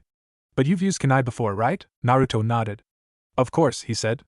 But never like that. Knives are for stabbing, slashing, tools when claws don't work. I know they can be thrown, but I suppose my kind don't have the fine motor skills? Toshi Kit suggested dryly. Naruto shrugged. He didn't know what that meant. Now, Toshi, that's enough, Kakashi-sir intervened. Come on, we should change. Naruto, let that go, please. Naruto looked up from where he'd caught hold of Kakashi-sir's sparkly new belt. But I like your new clothes, he protested, saddened by the thought that Kakashi-sir was going to revert back to his dull other clothing. Kakashi-sir sighed heavily.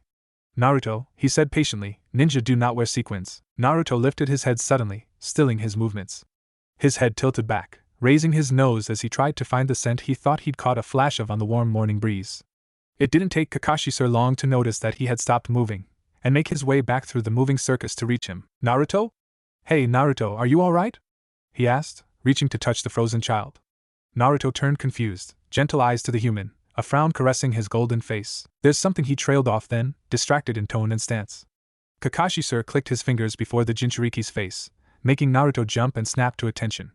Sorry, sir, he said automatically. Kakashi-sir was watching him carefully, wearing a suspicious, confused, worried, Naruto wasn't sure, expression as he carefully placed a hand on Naruto's arm. You don't have to call me sir, just try to keep up, he said. Naruto nodded obediently, making to follow the handler to catch up to the group they were guarding, but froze when he caught the strange smell again, stronger this time. A moment later, chaos exploded. Screams echoed as a group of humans, 7 male, 1 female, 2 males, Kits, 1 male alpha heading leader there, launched themselves from the trees on either side of the road, catching the circus in a perfect ambush-type attack. Naruto froze, watching the humans under his handler and Kakashi-sir react, watching the humans under Maro Master scramble to run, to hide in their lumbering wagons and caravans, as the newcomers dispersed throughout and began attacking, shoving people aside as they rifled through the humans' possessions. He felt himself instantly in battle mode, his claws lengthening and hardening into cruel points, his canine teeth extending and sharpening until they reached his chin, something under his skin bubbling with the horrible heat that came with bloodshed. Then the Sasuke kid attacked one of the invaders, drawing blood with his knife, and suddenly Naruto was wrestling with his dark side once more. Intruders! Kill them! Tear them apart, and drink their blood. Scatter their teeth and feast on their flesh. No! Humans can't attack without orders, Naruto told himself. I have to wait, can't. I smell it, the blood, the fear. I want to cause it.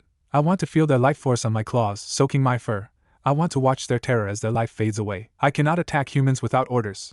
Naruto screeched in his mind, not without orders. Never without orders. Master must say to attack.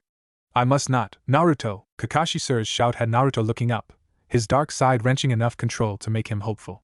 He was hard to hear through the clash of battle and screams of frightened humans, but Naruto narrowed his eyes and focused his hearing on the man. Move! He was shouting. Get around behind. He was cut off as he moved to engage one of the invading men, but the damage was done. A shudder ran through the entirety of Naruto's frame as the words echoed in his head. A command. A command his handlers used. A battle instruction. Suddenly it was enough, and Naruto was lost in the confusing sea that was his dark side.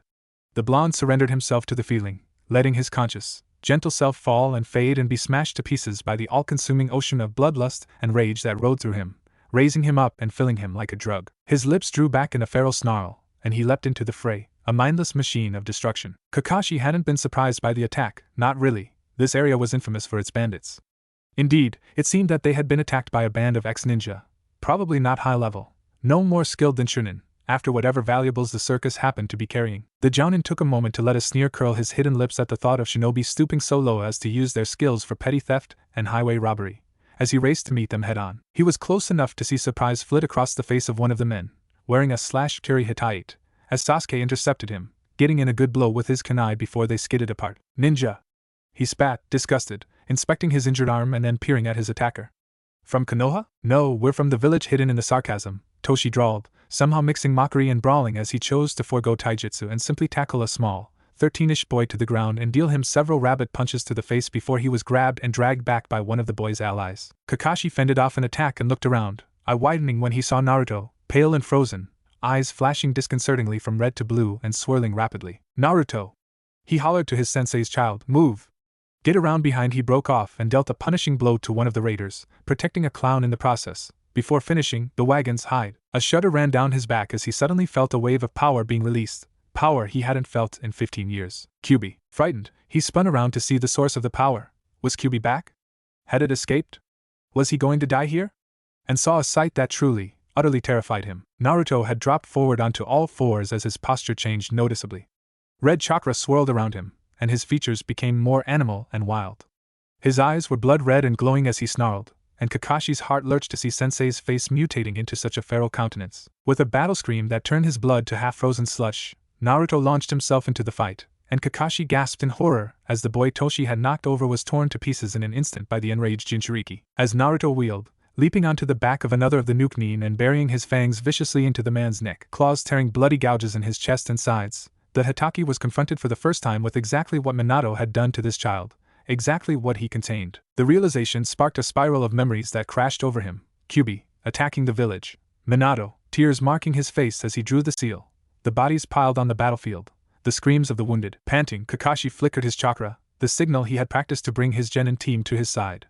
Thankfully, they obeyed his call for once, flocking to his side, questions in their faces. He didn't bother to answer their queries, grabbing Sakura and Toshi around their waists and dragging them backwards, settling behind an overturned wagon and forcing them to their knees. Stay here, he ordered, grabbing Sasuke and adding him to the pile.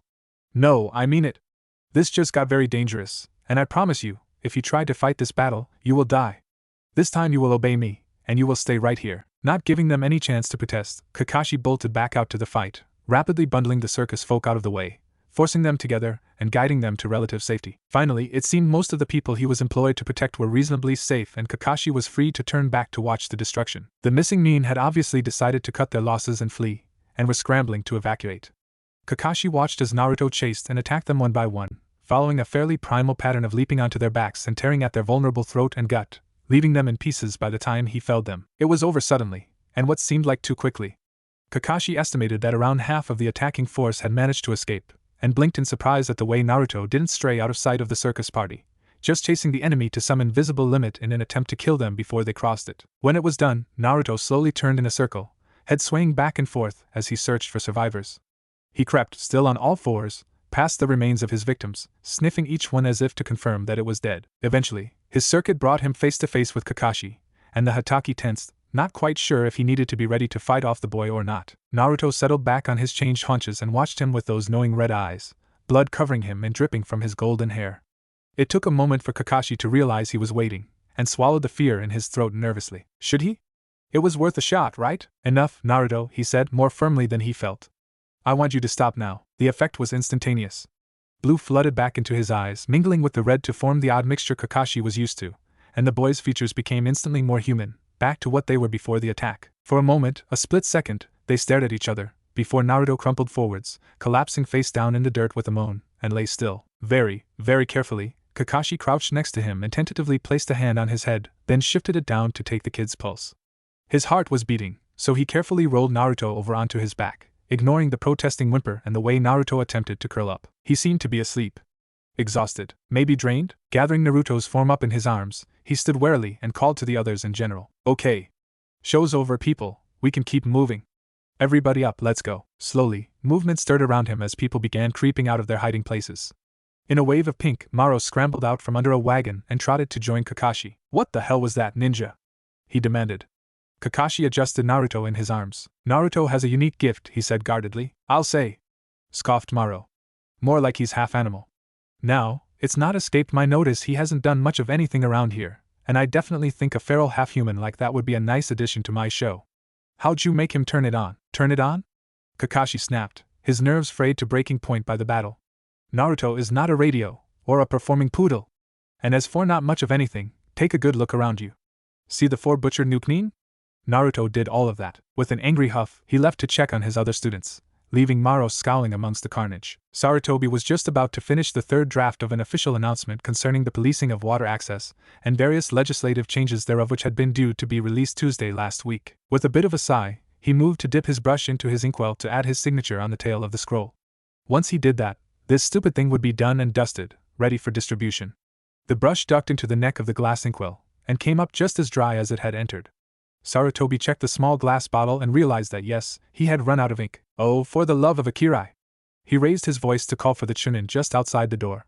The door opened and the woman in uniform outside poked her head in. Yes, Hokage-sama? Please fetch me some more ink, the sandame requested politely. Akirai's head bobbed as she bowed a little. Yes, sir. Sir, Marino Ibiki has arrived. Should I let him in? Sarutobi looked up, surprised. Oh, of course. Yes, let him in. The chunin disappeared and a moment later the scarred head of torture and interrogation division was walking into the room, a manila folder tucked under his left arm. Hokage-sama, Ibiki greeted, nodding his head. Ibiki, Sarutobi replied in turn, indicating with his depressingly ink-free brush for Ibiki to come in and stand before the desk. I take it you have some news for me? The interrogator nodded tightly, moving closer and offering the file to his leader. We have finally tracked down the man who purchased Uzumaki Naruto from his abductor, he said without flinching or sugarcoating. Sarutobi felt a jolt run up his spine like electricity, and reached for the file a little too eagerly. The day Naruto had shown him that little copper plate secured to the nape of his neck, intelligence had been trying to locate his so-called master. Flipping the file open, Sarutobi looked over its contents, a series of facts about one Nakamura Makoto, an incredibly rich, incredibly paranoid, incredibly well-insulated member of T-Country, making him an untouchable political target. Damn it. Bang went abduct and assassinate as an option. What can you tell me about him? The Hokage asked, trusting Ibiki to distill out the important information while he perused its entirety at his leisure. Ibiki clasped his hands behind his back and began to speak. Nakamura is rich and isolated. His property is in the middle of T-Country, well defended. Officially, he's as straight-laced as they come, not so much as a late tax return to his name. Unofficially? Unofficially? Sarutobi prompted. Ibiki gave a wry smile. Pick a felony. He's not a crime lord, closer to a corrupt politician actually, but his name can be linked to kidnappings, assassinations, tax evasions, smuggling, theft, blackmail, rigged elections, bribery, and all number of other things that make us shinobi all tingly inside. Sarutobi normally chuckled at Ibiki's comments of this nature. Today he just shook his head. The long and short of it is that he's powerful. I don't think we can take him on and come away without sparking another war, the torture and interrogation specialist admitted. The sandame nodded, leaning back in his chair and placing a hand over his eyes with a tired sigh. I was afraid of that, he admitted. No matter how dear Naruto was to him, or how much he wanted to hurt the man who had destroyed the boy. The costs would be too high, the danger too great to risk on one, arguably unsalvageable, life anyway. Nakamura seems to be a collector of sorts. I believe he has gathered several other Jinchuriki besides Naruto, but my informants are annoyingly tight-lipped on the subject. Ibiki crossed his arms and gave an annoyed sort of grunt. Besides, they're affiliated with the other hidden villages, not with us, so it doesn't really matter. Still, if it comes down to it, Nakamura may well send them to retrieve Naruto. Even a single Jinchuriki could well. I'm sure I don't need to tell you, sir, what demons are capable of. The old Hokage nodded grimly, feeling his heart grow cold at the thought of 2 or more humans wielding the powers of hell at their fingertips tearing down the village walls to get to Naruto. And the collar? He asked, knowing the answer. Ibiki shook his head. Kakashi was right, chakra-sensitive alloy. Damn thing stuck there. Short of abducting whoever put it on, I can't find a way of getting it off without killing the kid. The old Hokage sighed again and nodded his acceptance wearily. I understand, Ibiki. There was a knock on the door before it opened, revealing the Chunin Sarutobi had sent in search of ink. She came in quickly, giving Ibiki a respectful wide berth, and placed the ink on the leader's desk, taking the empty inkwell with her when she retreated. For now, I think the best course of action is to do nothing, he decided when she was gone and the door was closed. Naruto still has no understanding of the truth, and would as soon return to Nakamura as stay. Sooner, actually. I get the feeling he's counting the days until he can return. Until we sway him, there is little we can do, Ibiki nodded. Yes, Hokage-sama, he said. He left quietly, and Sarutobi took a moment to settle his disappointment before he dipped his brush into his new inkwell and lowered it to the scroll he'd been working on to add his signature. As he applied pressure to the brush to write, the stick of wood snapped along a fault line, splattering ink all over his announcement as the brush broke. Oh, for the love of the gods! Naruto was floating, riding that warm fuzzy feeling that always filled him in moments like this, drifting back and forth on the lull of sleep. A satisfied rumble echoed in his belly and mind, comforting in its familiarity and warmth, reminding him of the vague, shadowy times he could remember when he was a kitling, when Master would pick him up and cradle him and pet him and call him good boy. But he was no longer a kit, and Master's arms were not holding him like one. He was lying flat, face down, on a not hard not soft surface. In fact, it was quite uncomfortable. And slightly damp. Something was tickling his nose every time he breathed in. Naruto huffed irritably, but it failed to banish the annoying feather-light brushes. Each breath drew in the scent of crushed grass and dried mud turned dirt, combining with the smell of humans all around him. He was settled on the ground then. On a patch of mostly dirt, kinda grass. There was a rock digging into his hip painfully. Naruto let out a grumpy little growl and finally conceded defeat. He was awake. Opening his eyes blearily, he raised his head off the arms he'd been using as a pillow and squinted down at them, wincing as his skin pulled uncomfortably. His arms were splashed with dried blood, and he dipped his head to lick it away absently, taking a moment to miss Yujito. She would have done it for him, while he was sleeping. Naruto? Kakashi, sir. The handler's voice brought back everything that had happened in a rush, and Naruto looked up cautiously, ducking his head as he did so. Kakashi was sitting on a log right next to him, a bowl of half-eaten food on his lap, mask perfectly in place. Hey, the human said, reaching down to touch him, patting golden hair gently. How are you feeling? Naruto frowned, unsure what to make of the question. After some consideration, he decided to disregard it and instead asked, Kakashi, sir? Did I please you? There was a long pause, and Naruto flinched at the blank expression on his handler's face, looking away, ashamed. Now that his head was clear of the heat battle caused, he could see objectively that he had done a horrible job at following his handler's orders.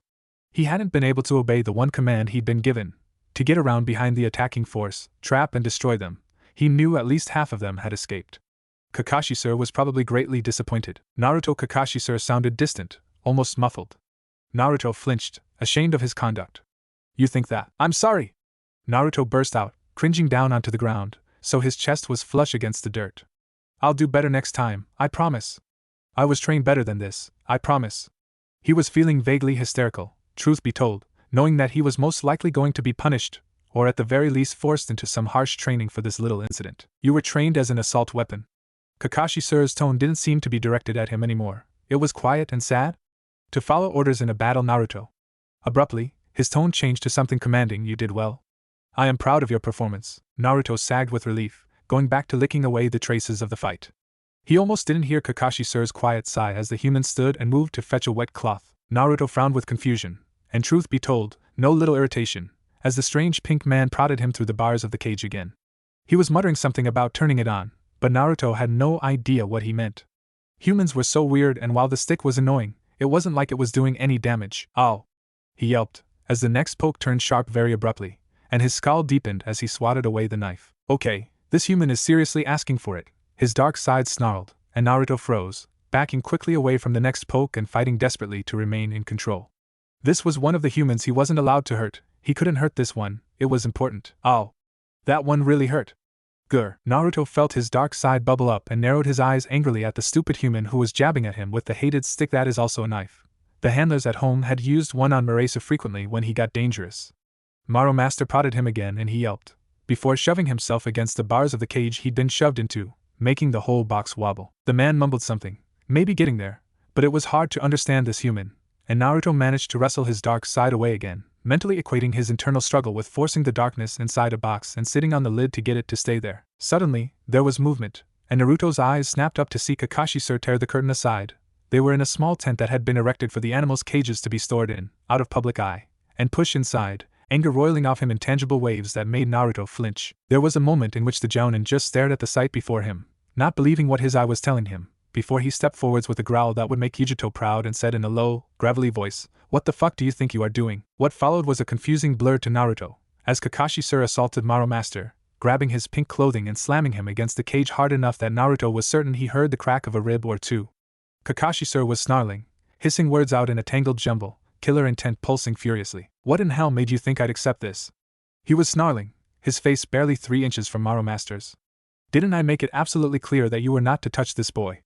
That he was to be left alone? Come on, explain to me now how you thought that locking him in a cage and torturing him falls into the leaving him alone category." Naruto whimpered, crouching low. He had never seen Kakashi-sir as angry as he was right now, and it frightened him. The noise seemed to remind Kakashi-sir of his presence, and the human blinked, his single eye looking over Maro Master's shoulder at the Jinchuriki, ignoring Maro Master's spluttering. In a single motion, Kakashi-sir shoved Maro Master aside and pulled the cage door open, reaching inside towards Naruto. Naruto flinched away from his touch, ducking lower to the steel floor of the cage and half raising a hand to ward off any blows or cruel grabs. Kakashi-sir's breath caught in his throat, but he just took a deep breath and said in a level, if slightly shaking, voice, "It's okay, Naruto. I'm not going to hurt you. Just come out of there. As long as you serve under me, you are not to enter any cage without my explicit and repeated instruction. Do you understand?" A shiver of horror ran through Naruto. Of course Kakashi-sir was mad. He'd been obeying another like a master, out of fear, though mostly the fear was that he wouldn't be able to control his dark side whenever Maro Master started ordering him around. Hadn't Kakashi-sir told him he only took orders from Kakashi-sir? "I'm sorry," he blurted as Kakashi-sir finally took hold of his collar and pulled him out of the cage, his hands surprisingly gentle. When his handlers back home pulled him anywhere, it was always rough enough to bruise. "Maro Master, he said you wanted me to." "I just thought that. He said you'd said to put me out in front of all the people out there tonight." "I thought I was doing what you wanted," Naruto pleaded as he found himself set on his feet, cringing and begging Kakashi-sir with his eyes to understand and go easy on him. He didn't want to be beaten. Kakashi-sir drew in a sharp breath, and Naruto squeezed his eyes shut, leaning away unconsciously as he waited for the furious tirade and/or physical correction. All he got, however, was still 2 gentle hands on his shoulders and a little shake, just enough to make his eyes flick up to meet Kakashi-sir's serious, concerned expression. "Naruto, I'd never do that," he said. Maro Master said something, his words more unintelligible than usual as he held his throat where Kakashi-sir had applied pressure, and Kakashi-sir snarled, jerking Naruto closer to him as the blonde yelped and placing hands on the teen's arms almost protectively. "If you even glance at Naruto again," Kakashi-sir promised in a deadly voice, "I will not only return to Konoha without seeing this mission through, but I will destroy you all and report a mission failure upon our return home. Am I understood?" Naruto flinched at the shouted last sentence so close to him, and Maro Master muttered something, a resentful agreement. Kakashi-sir snapped at last, "Get out of my sight," at the other human before he slipped his arm right around Naruto and guided him from the spot, pulling him through the crowd of people preparing for the show that evening and finally settling him in a quiet spot on the edge of the camp, in the trailer of an empty wagon. "Are you alright?" Kakashi-sir asked, sitting next to him and trailing his hands over the mostly healed place Maro Master had stuck him with the stick knife. "Fine, sir," Naruto mumbled, looking away, forehead furrowed in confusion. "I will heal within a few minutes." "Good," Kakashi-sir allowed, "but that's not what I meant. Are you okay?" "I know you were frightened," he trailed off, waiting for Naruto to fabricate an answer. Naruto found himself unable to pull one together. He was so confused, the question seemed to be the tipping point to send his mind swirling into chaos. Why was Kakashi-sir so nice to him? He was always nice to him. "He's fooling you," his dark side growled in the depths of his mind, but Naruto effortlessly shoved it down and closed the lid of the mental box again without even processing what it had said. It made no sense. Suddenly, he had to ask, no matter how insulting the question would be to Kakashi-sir, no matter how he was punished for it. Naruto tried to stop it, but it bubbled up his throat and just tumbled out. Why do you act like this around me? He blurted. I mean, you treat me like I'm worth something. I'm not, I'm a pet, I'm an animal, and it makes no sense what you do. For a moment, there was dead silence, and Naruto dipped his head, tears forming in his eyes. Why had he done that? Had he made Kakashi-sir angry? Had he ruined everything? Kakashi-sir shifted just a little, before he said carefully, Naruto, I treat you like this because you are like me. We aren't different. Naruto froze. Had he heard that right? No. No, it wasn't possible. His eyes slowly rose to lock on the handler's single one, searching for some hint that this was a cruel joke, a sort of mental torture, punishment. You're a Jinchuriki too? He said, his voice dropping to a whisper as he mouthed the unthinkable words. A flicker passed over Kakashi-sir's face. He hesitated, obviously torn over what to say. Naruto, you and me, we're not a different species, we're part of the same group as me. Naruto tilted his head, confused. So you are a Jinchuriki? He pressed. Again, indecision danced over Kakashi-sir's face.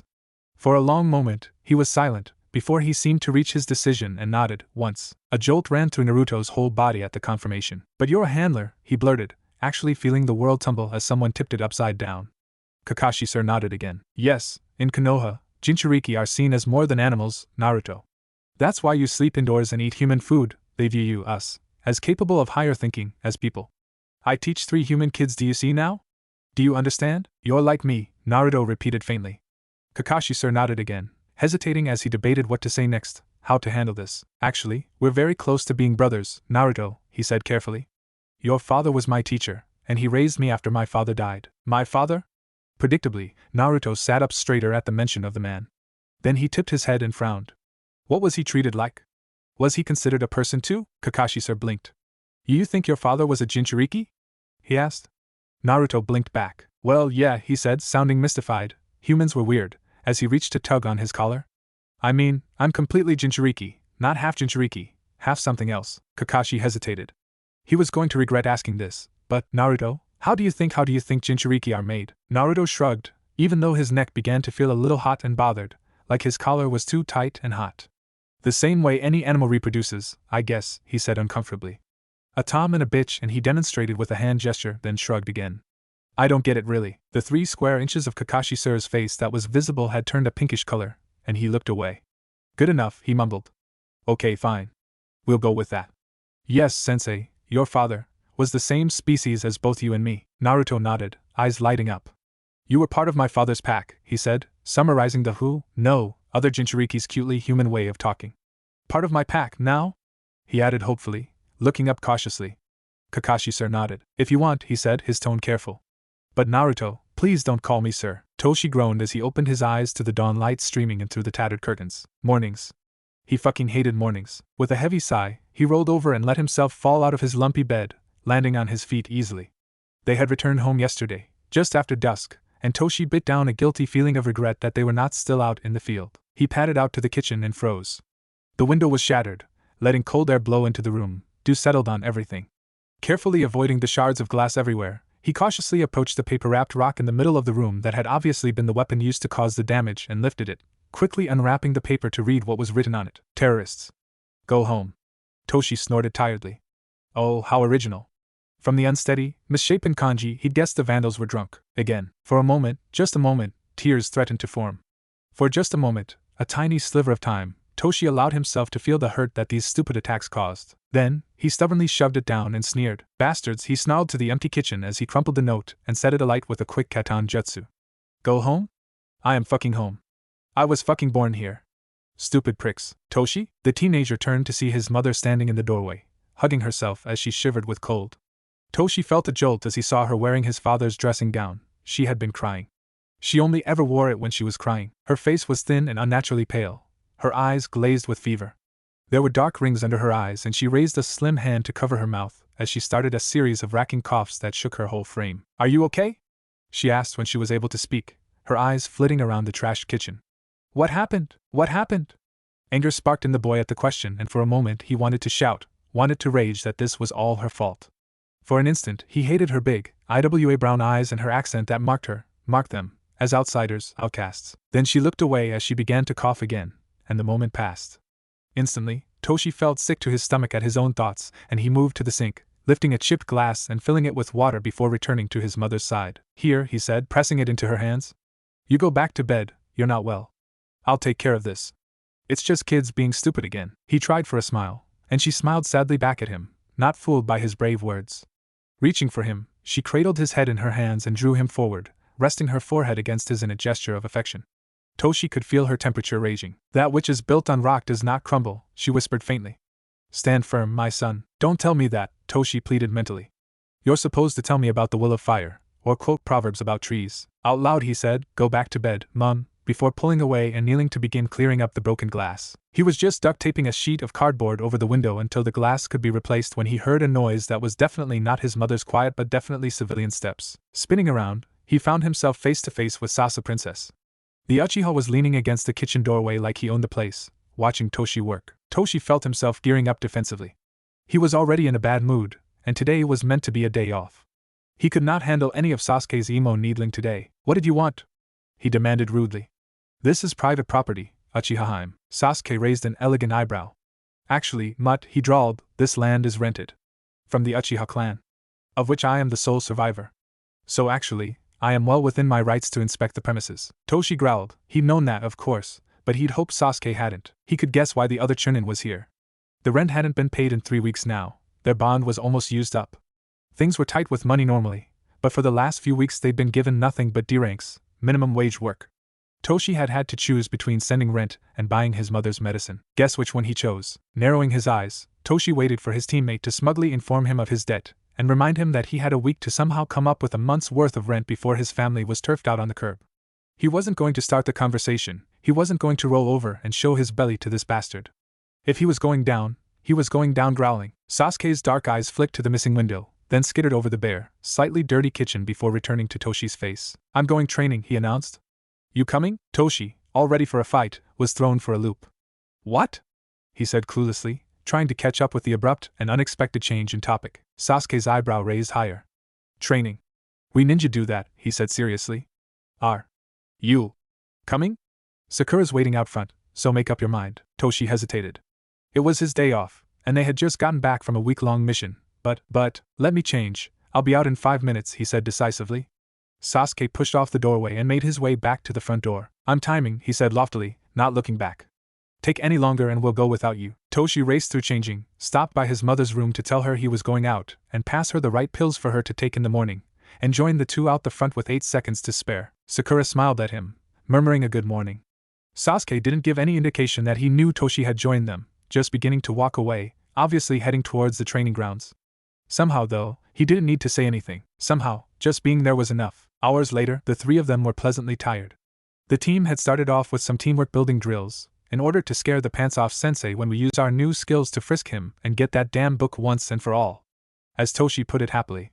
Then, Sasuke and Sakura had started a spar while Toshi worked on building his chakra bank, and Sasuke had accidentally knocked into him, resulting in a free-for-all fight that had degenerated into a water war when the trio had tumbled into the river. After they had stretched out in the sun long enough for their clothes to dry, Sakura had announced that she was hungry and screw her diet, so Toshi had suggested they go get some ramen. Cheap, filling, reasonably tasty, and Sasa Princess disliked it. What better food could there be? Well, except dango. Dango was the food of the gods. Come on, milady, he drawled, jumping to his feet and offering his hand to haul Sasuke up as well. Sasuke accepted it, but apparently only so that he could punch Toshi solidly in the shoulder when Toshi pulled him to his feet. Wincing, Toshi let Sasuke go and rubbed at his shoulder. Should have seen that one coming, he admitted ruefully. Sasuke smirked. Idiot. Come on, let's go eat, Sakura urged, slipping between them and linking an arm with each of her boys. Sasuke grunted his agreement, and Toshi grinned at her. Sure, he said, choosing for once to forego a sarcastic comment. Together, the three of them made their way to the local ramen stall, Ichiraku's, and ate their fill. So what now? Sakura asked, handing over payment for her bowl and smiling in thanks at the old man who ran the ramen stall. Do you guys still want to hang out, or do you have things to do? Sasuke made a non-committal grunting noise, so she turned to Toshi, who pursed his lips as he thought. Well, after that stupid circus of a mission, he said, grinning tightly at his bad pun, I'm feeling rather judged and put down. I feel a need to exert my authority and laugh at other people's ineptness. Everyone? To the Ninja Academy, to laugh at the students. Sakura giggled, and even Sasuke smirked at the suggestion, and decided. The team wandered in the general direction of the academy. They were passing the Hokage Tower when Sakura caught an arm of each of the boys, checking them, and then pointed towards the big, red building. Hey, is that Naruto? Toshi looked. Yes, it was the weird boy who had so unexpectedly been dropped onto their team. The blonde was looking uncomfortable, standing just outside the entrance to the Hokage Tower. Every few moments he would peer in anxiously through the double doors, before his odd eyes flickered up and down the street nervously. His hands were at his throat, playing with the metal band he wore around his neck. An odd fashion statement, yes, but Toshi wasn't going to comment. Everyone had their kinks. He looks lost, Sakura said, sounding worried. Toshi frowned at her. Yeah, because it's really easy not to know where you are when, you stand literally next to Konoha's biggest landmark, he drawled. Sakura swatted him. There's something weird about him, she hissed. He never goes anywhere on his own, remember? And besides, he might not know the way around the village, or something. He is usually accompanied by Kakashi, Sasuke observed. Kakashi was to be disciplined this morning for his conduct on our latest mission, remember? Toshi and Sakura both bit back sniggers. They weren't sure what Maro had done to offend him, but it was awfully funny watching Sensei browbeat him into submission. Though smashing his hand against that wagon had been a little extreme, because as far as anyone could tell all the circus conductor had done was brush past Naruto. Do you suppose Kaka-sensei is still in there being chewed out by the Hokage? Sakura asked, glancing up at the afternoon sun. Both the boys nodded without hesitation. But he's been there since 7 this morning, she protested. First, we all know he arrived late, Sasuke said quietly, thus allowing the council to work up steam, a mistake by anyone's standards, Toshi added. We'll be lucky if they finish ranting by the end of next week. He and Sasuke smirked at each other, each remembering the time they'd been dragged before the council when they were 13 to face a charge of torturing a cat instead of rescuing it. So totally worth the 20 hours of community service and week's docked pay. Naruto shifted again, chewing his lip and shrinking back against the wall of the Hokage Tower, looking quite uncomfortable on the street alone. Again, he looked over his shoulder almost pleadingly, searching the lobby for someone, probably Kakashi. Toshi glanced at Sakura's face and groaned. I'll get him, he sighed. He peeled off from the group and approached the twitching blonde. Hey, he grunted.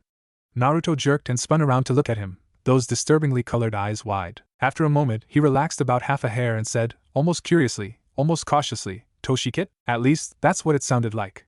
The kid had a weird accent, and never spoke up enough to really understand him. In fact, Toshi cast his memory back. This was the first time they'd spoken since the day he'd started a fight with the blonde. Yeah. He kinda felt guilty about that, so he rubbed at the semicircular scar Naruto's teeth had left in his wrist and said, It's just Toshi. Hey, you look lonely. Wanna come hang out with us? Naruto stared at him as if Toshi was speaking some weird alien language. Leave? He said, looking back over his shoulder, back into the lobby of the Hokage Tower. With you, and Sasuke, and Sakura, he said, pointing at where the pair were waiting. Sakura waved, Sasuke crossed his arms and began tapping his foot. But Naruto bit his lip, his fingers toying with the hey, why was he wearing a collar? Okay, that was just weird. Toshi wondered why he never noticed before, and then wondered why he cared. Still, bizarre fashion sense. You're waiting on Kakashi-sensei, right? He pressed. Naruto nodded. Kakashi-sir told me to wait in there. He pointed to the chairs that lined the inside of the lobby. But the mean person there, he gestured at the chunin behind the reception, told me to leave. Stupid female. A laugh was startled out of Toshi at the unexpected humor. I hear you, he said agreeably, clapping Naruto on the shoulder and charitably ignoring Naruto's flinch. Come on, he said, let's go. But Naruto tried again. Toshi cut him off. Sensei won't mind, he assured the nervous boy. He'll probably be quite a while, so come have some fun with us. Sensei will find us when he's ready. Are you sure? Naruto asked anxiously. Sure, Kakashi-sir, won't be mad, I'm positive, Toshi said with confidence. So? Are you coming? Naruto hesitated for a moment longer, then trailed behind Toshi as he walked back to the rest of his team. So, Ninja Academy is out, Toshi said as they arrived. After seeing how Naruto was on their C rank, Squad 7 had figured out that he, for reasons unknown, didn't do too well with interactions. What should we do? We should use our time to train, Sasuke replied promptly, as if they hadn't been training all morning. Naruto nodded, eyes lowered to Sasuke's dark look, but Sakura and Toshi stared at him openly. Sasuke-kun, I have to ask, Sakura began, do you do anything else? Sasuke fixed her with a blank look. I must train to become stronger. I must become stronger to kill my brother, he reeled off matter-of-factly. What else is there? Toshi smirked. That was too good an opening. It's called a life, princess.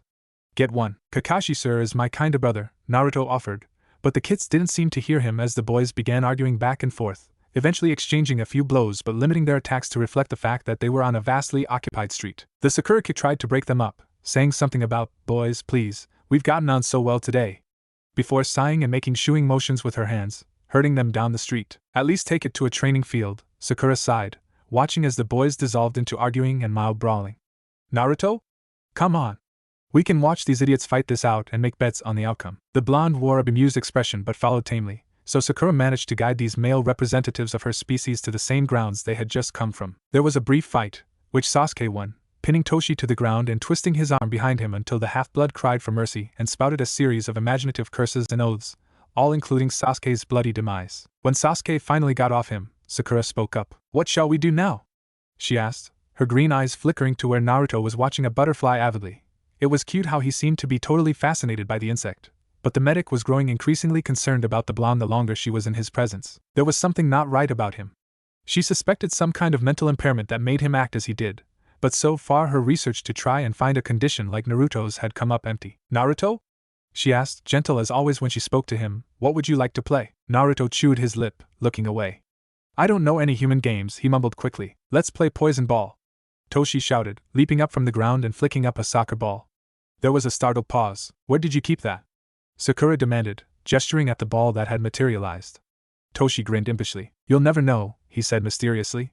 "Let's play." Concisely, Sakura explained the basic rules of poison ball to a perplexed Naruto. Similar to dodge ball, Toshi would throw, kick or roll the ball at his teammates in an attempt to hit them.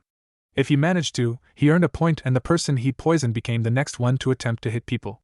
If someone caught the ball in their hands, they earned a point and Toshi was still in. Sasuke scoffed at the game when it started, Naruto hesitantly dodging the ball, a tentative smile forming on the edge of his lips, but Toshi soon got him heavily involved when he managed to kick the ball so it pounded between Sasuke's shoulders and holler, "Come on, princess. Quit being such a lady and play. Or are you too scared I'll kick your ass?" Simultaneously, Sasuke growled and launched himself at Toshi, the soccer ball rolling towards Sakura idly. She sighed. Sasuke-kun tried to hit him with the ball, she called. "You can't punch him, it's against the rules. Besides, balls hurt a lot." Sasuke grunted, moved to collect the round item, and in half a minute, Toshi was once again in. Naruto participated as if in a daze, fascinated by this game, reasonably gentle, compared to the games he used to play with the others when he was younger. Somehow, he felt warm that they had thought to include him, even if it was only out of pity. He knew that the male kids didn't like him overly, much as they despised each other, and he couldn't figure the Sakura kid out, so he had assumed that she disliked him as well, just to be safe. Yet here they were, teaching him to play a human kid game. A fun human kid game, at that. As if what Kakashi-sir had said was true. As if they didn't think he was an animal. As if his race didn't matter. It was weird. Humans were weird. He was startled out of his thoughts by a ball launched unexpectedly at his face, and Naruto squawked, throwing up his hands to catch it, his claws sliding out by reflex. He caught the ball all right. His claws dug deep furrows in the leather casing, and for a moment, everyone froze. Naruto's eyes were wide as fear curled its cold tail around him. He dropped the ball, shaking his hands to dislodge it, and flinched away. Now he'd done it. Now these human kits would be furious. He'd ruined their toy with his carelessness. They would shout, they'd be angry, they'd tell Kakashi-sir of his stupidness and Kakashi-sir would punish him for it and— Whoa, the Toshi kid breathed, bending to pick up the ball and examining the deep furrows in the touch leather casing. Naruto's claws hadn't gone all the way through, so the ball was still usable, but there was no doubt it was damaged beyond repair. Naruto cringed, waiting for the reaction, waiting for the angry words and possibly even blows, though he wasn't sure he'd stand for Kits punishing him. "Seriously, you've got to teach me how to do that," Toshi Kit said firmly. Naruto blinked, eyes jerking up to look at him. "Hands up, claws out," he offered awkwardly. Sasuke Kit was looking at him as if weighing him up. "You have unusual powers," he said. Naruto shrugged uneasily, made uncomfortable by the Kit's dark eyes boring into him. Sakura came to the rescue, stepping in to say, "Well, let's play something else then. Naruto, do you know eggs and baskets?" When Kakashi got out of his meeting, it had been hours since he'd left Naruto in the lobby. Accordingly, he was a lot less surprised than he could have been when Naruto wasn't there. After speaking with the Chunin behind the reception desk and dousing the woman in enough killer intent to fell a small quadruped when he found out she had sent Naruto out into the street alone, Kakashi wandered out into the busy main street in search of his charge. It was fairly easy for the seasoned tracker to pick out his unique and strong chakra signature, and Kakashi followed the trail directly to the training grounds, where he was confronted with the sight of his Genin Chunin team plus Naruto lolling on the ground looking up at the sky. Naruto was chewing on a stick, which was making disturbing crackling noises as he bit into it, and Sasuke seemed to be amusing himself by controlling a small jet of fire just before his face, maintaining it constantly. Sakura was the first to notice him. "Hi Kaka-sensei, are they all done yelling at you now?" she asked. Kakashi smiled at her as the others all looked around, Naruto with a slightly guilty expression. "Yes." "Was it worth it?" Toshi asked cheekily. "Yes." Now, he looked up, it was dark. "Late. You three should really go home. Thanks for rescuing Naruto," Sasuke grunted, rolling so that he could stand up. "We want paid, sensei," he informed his teacher.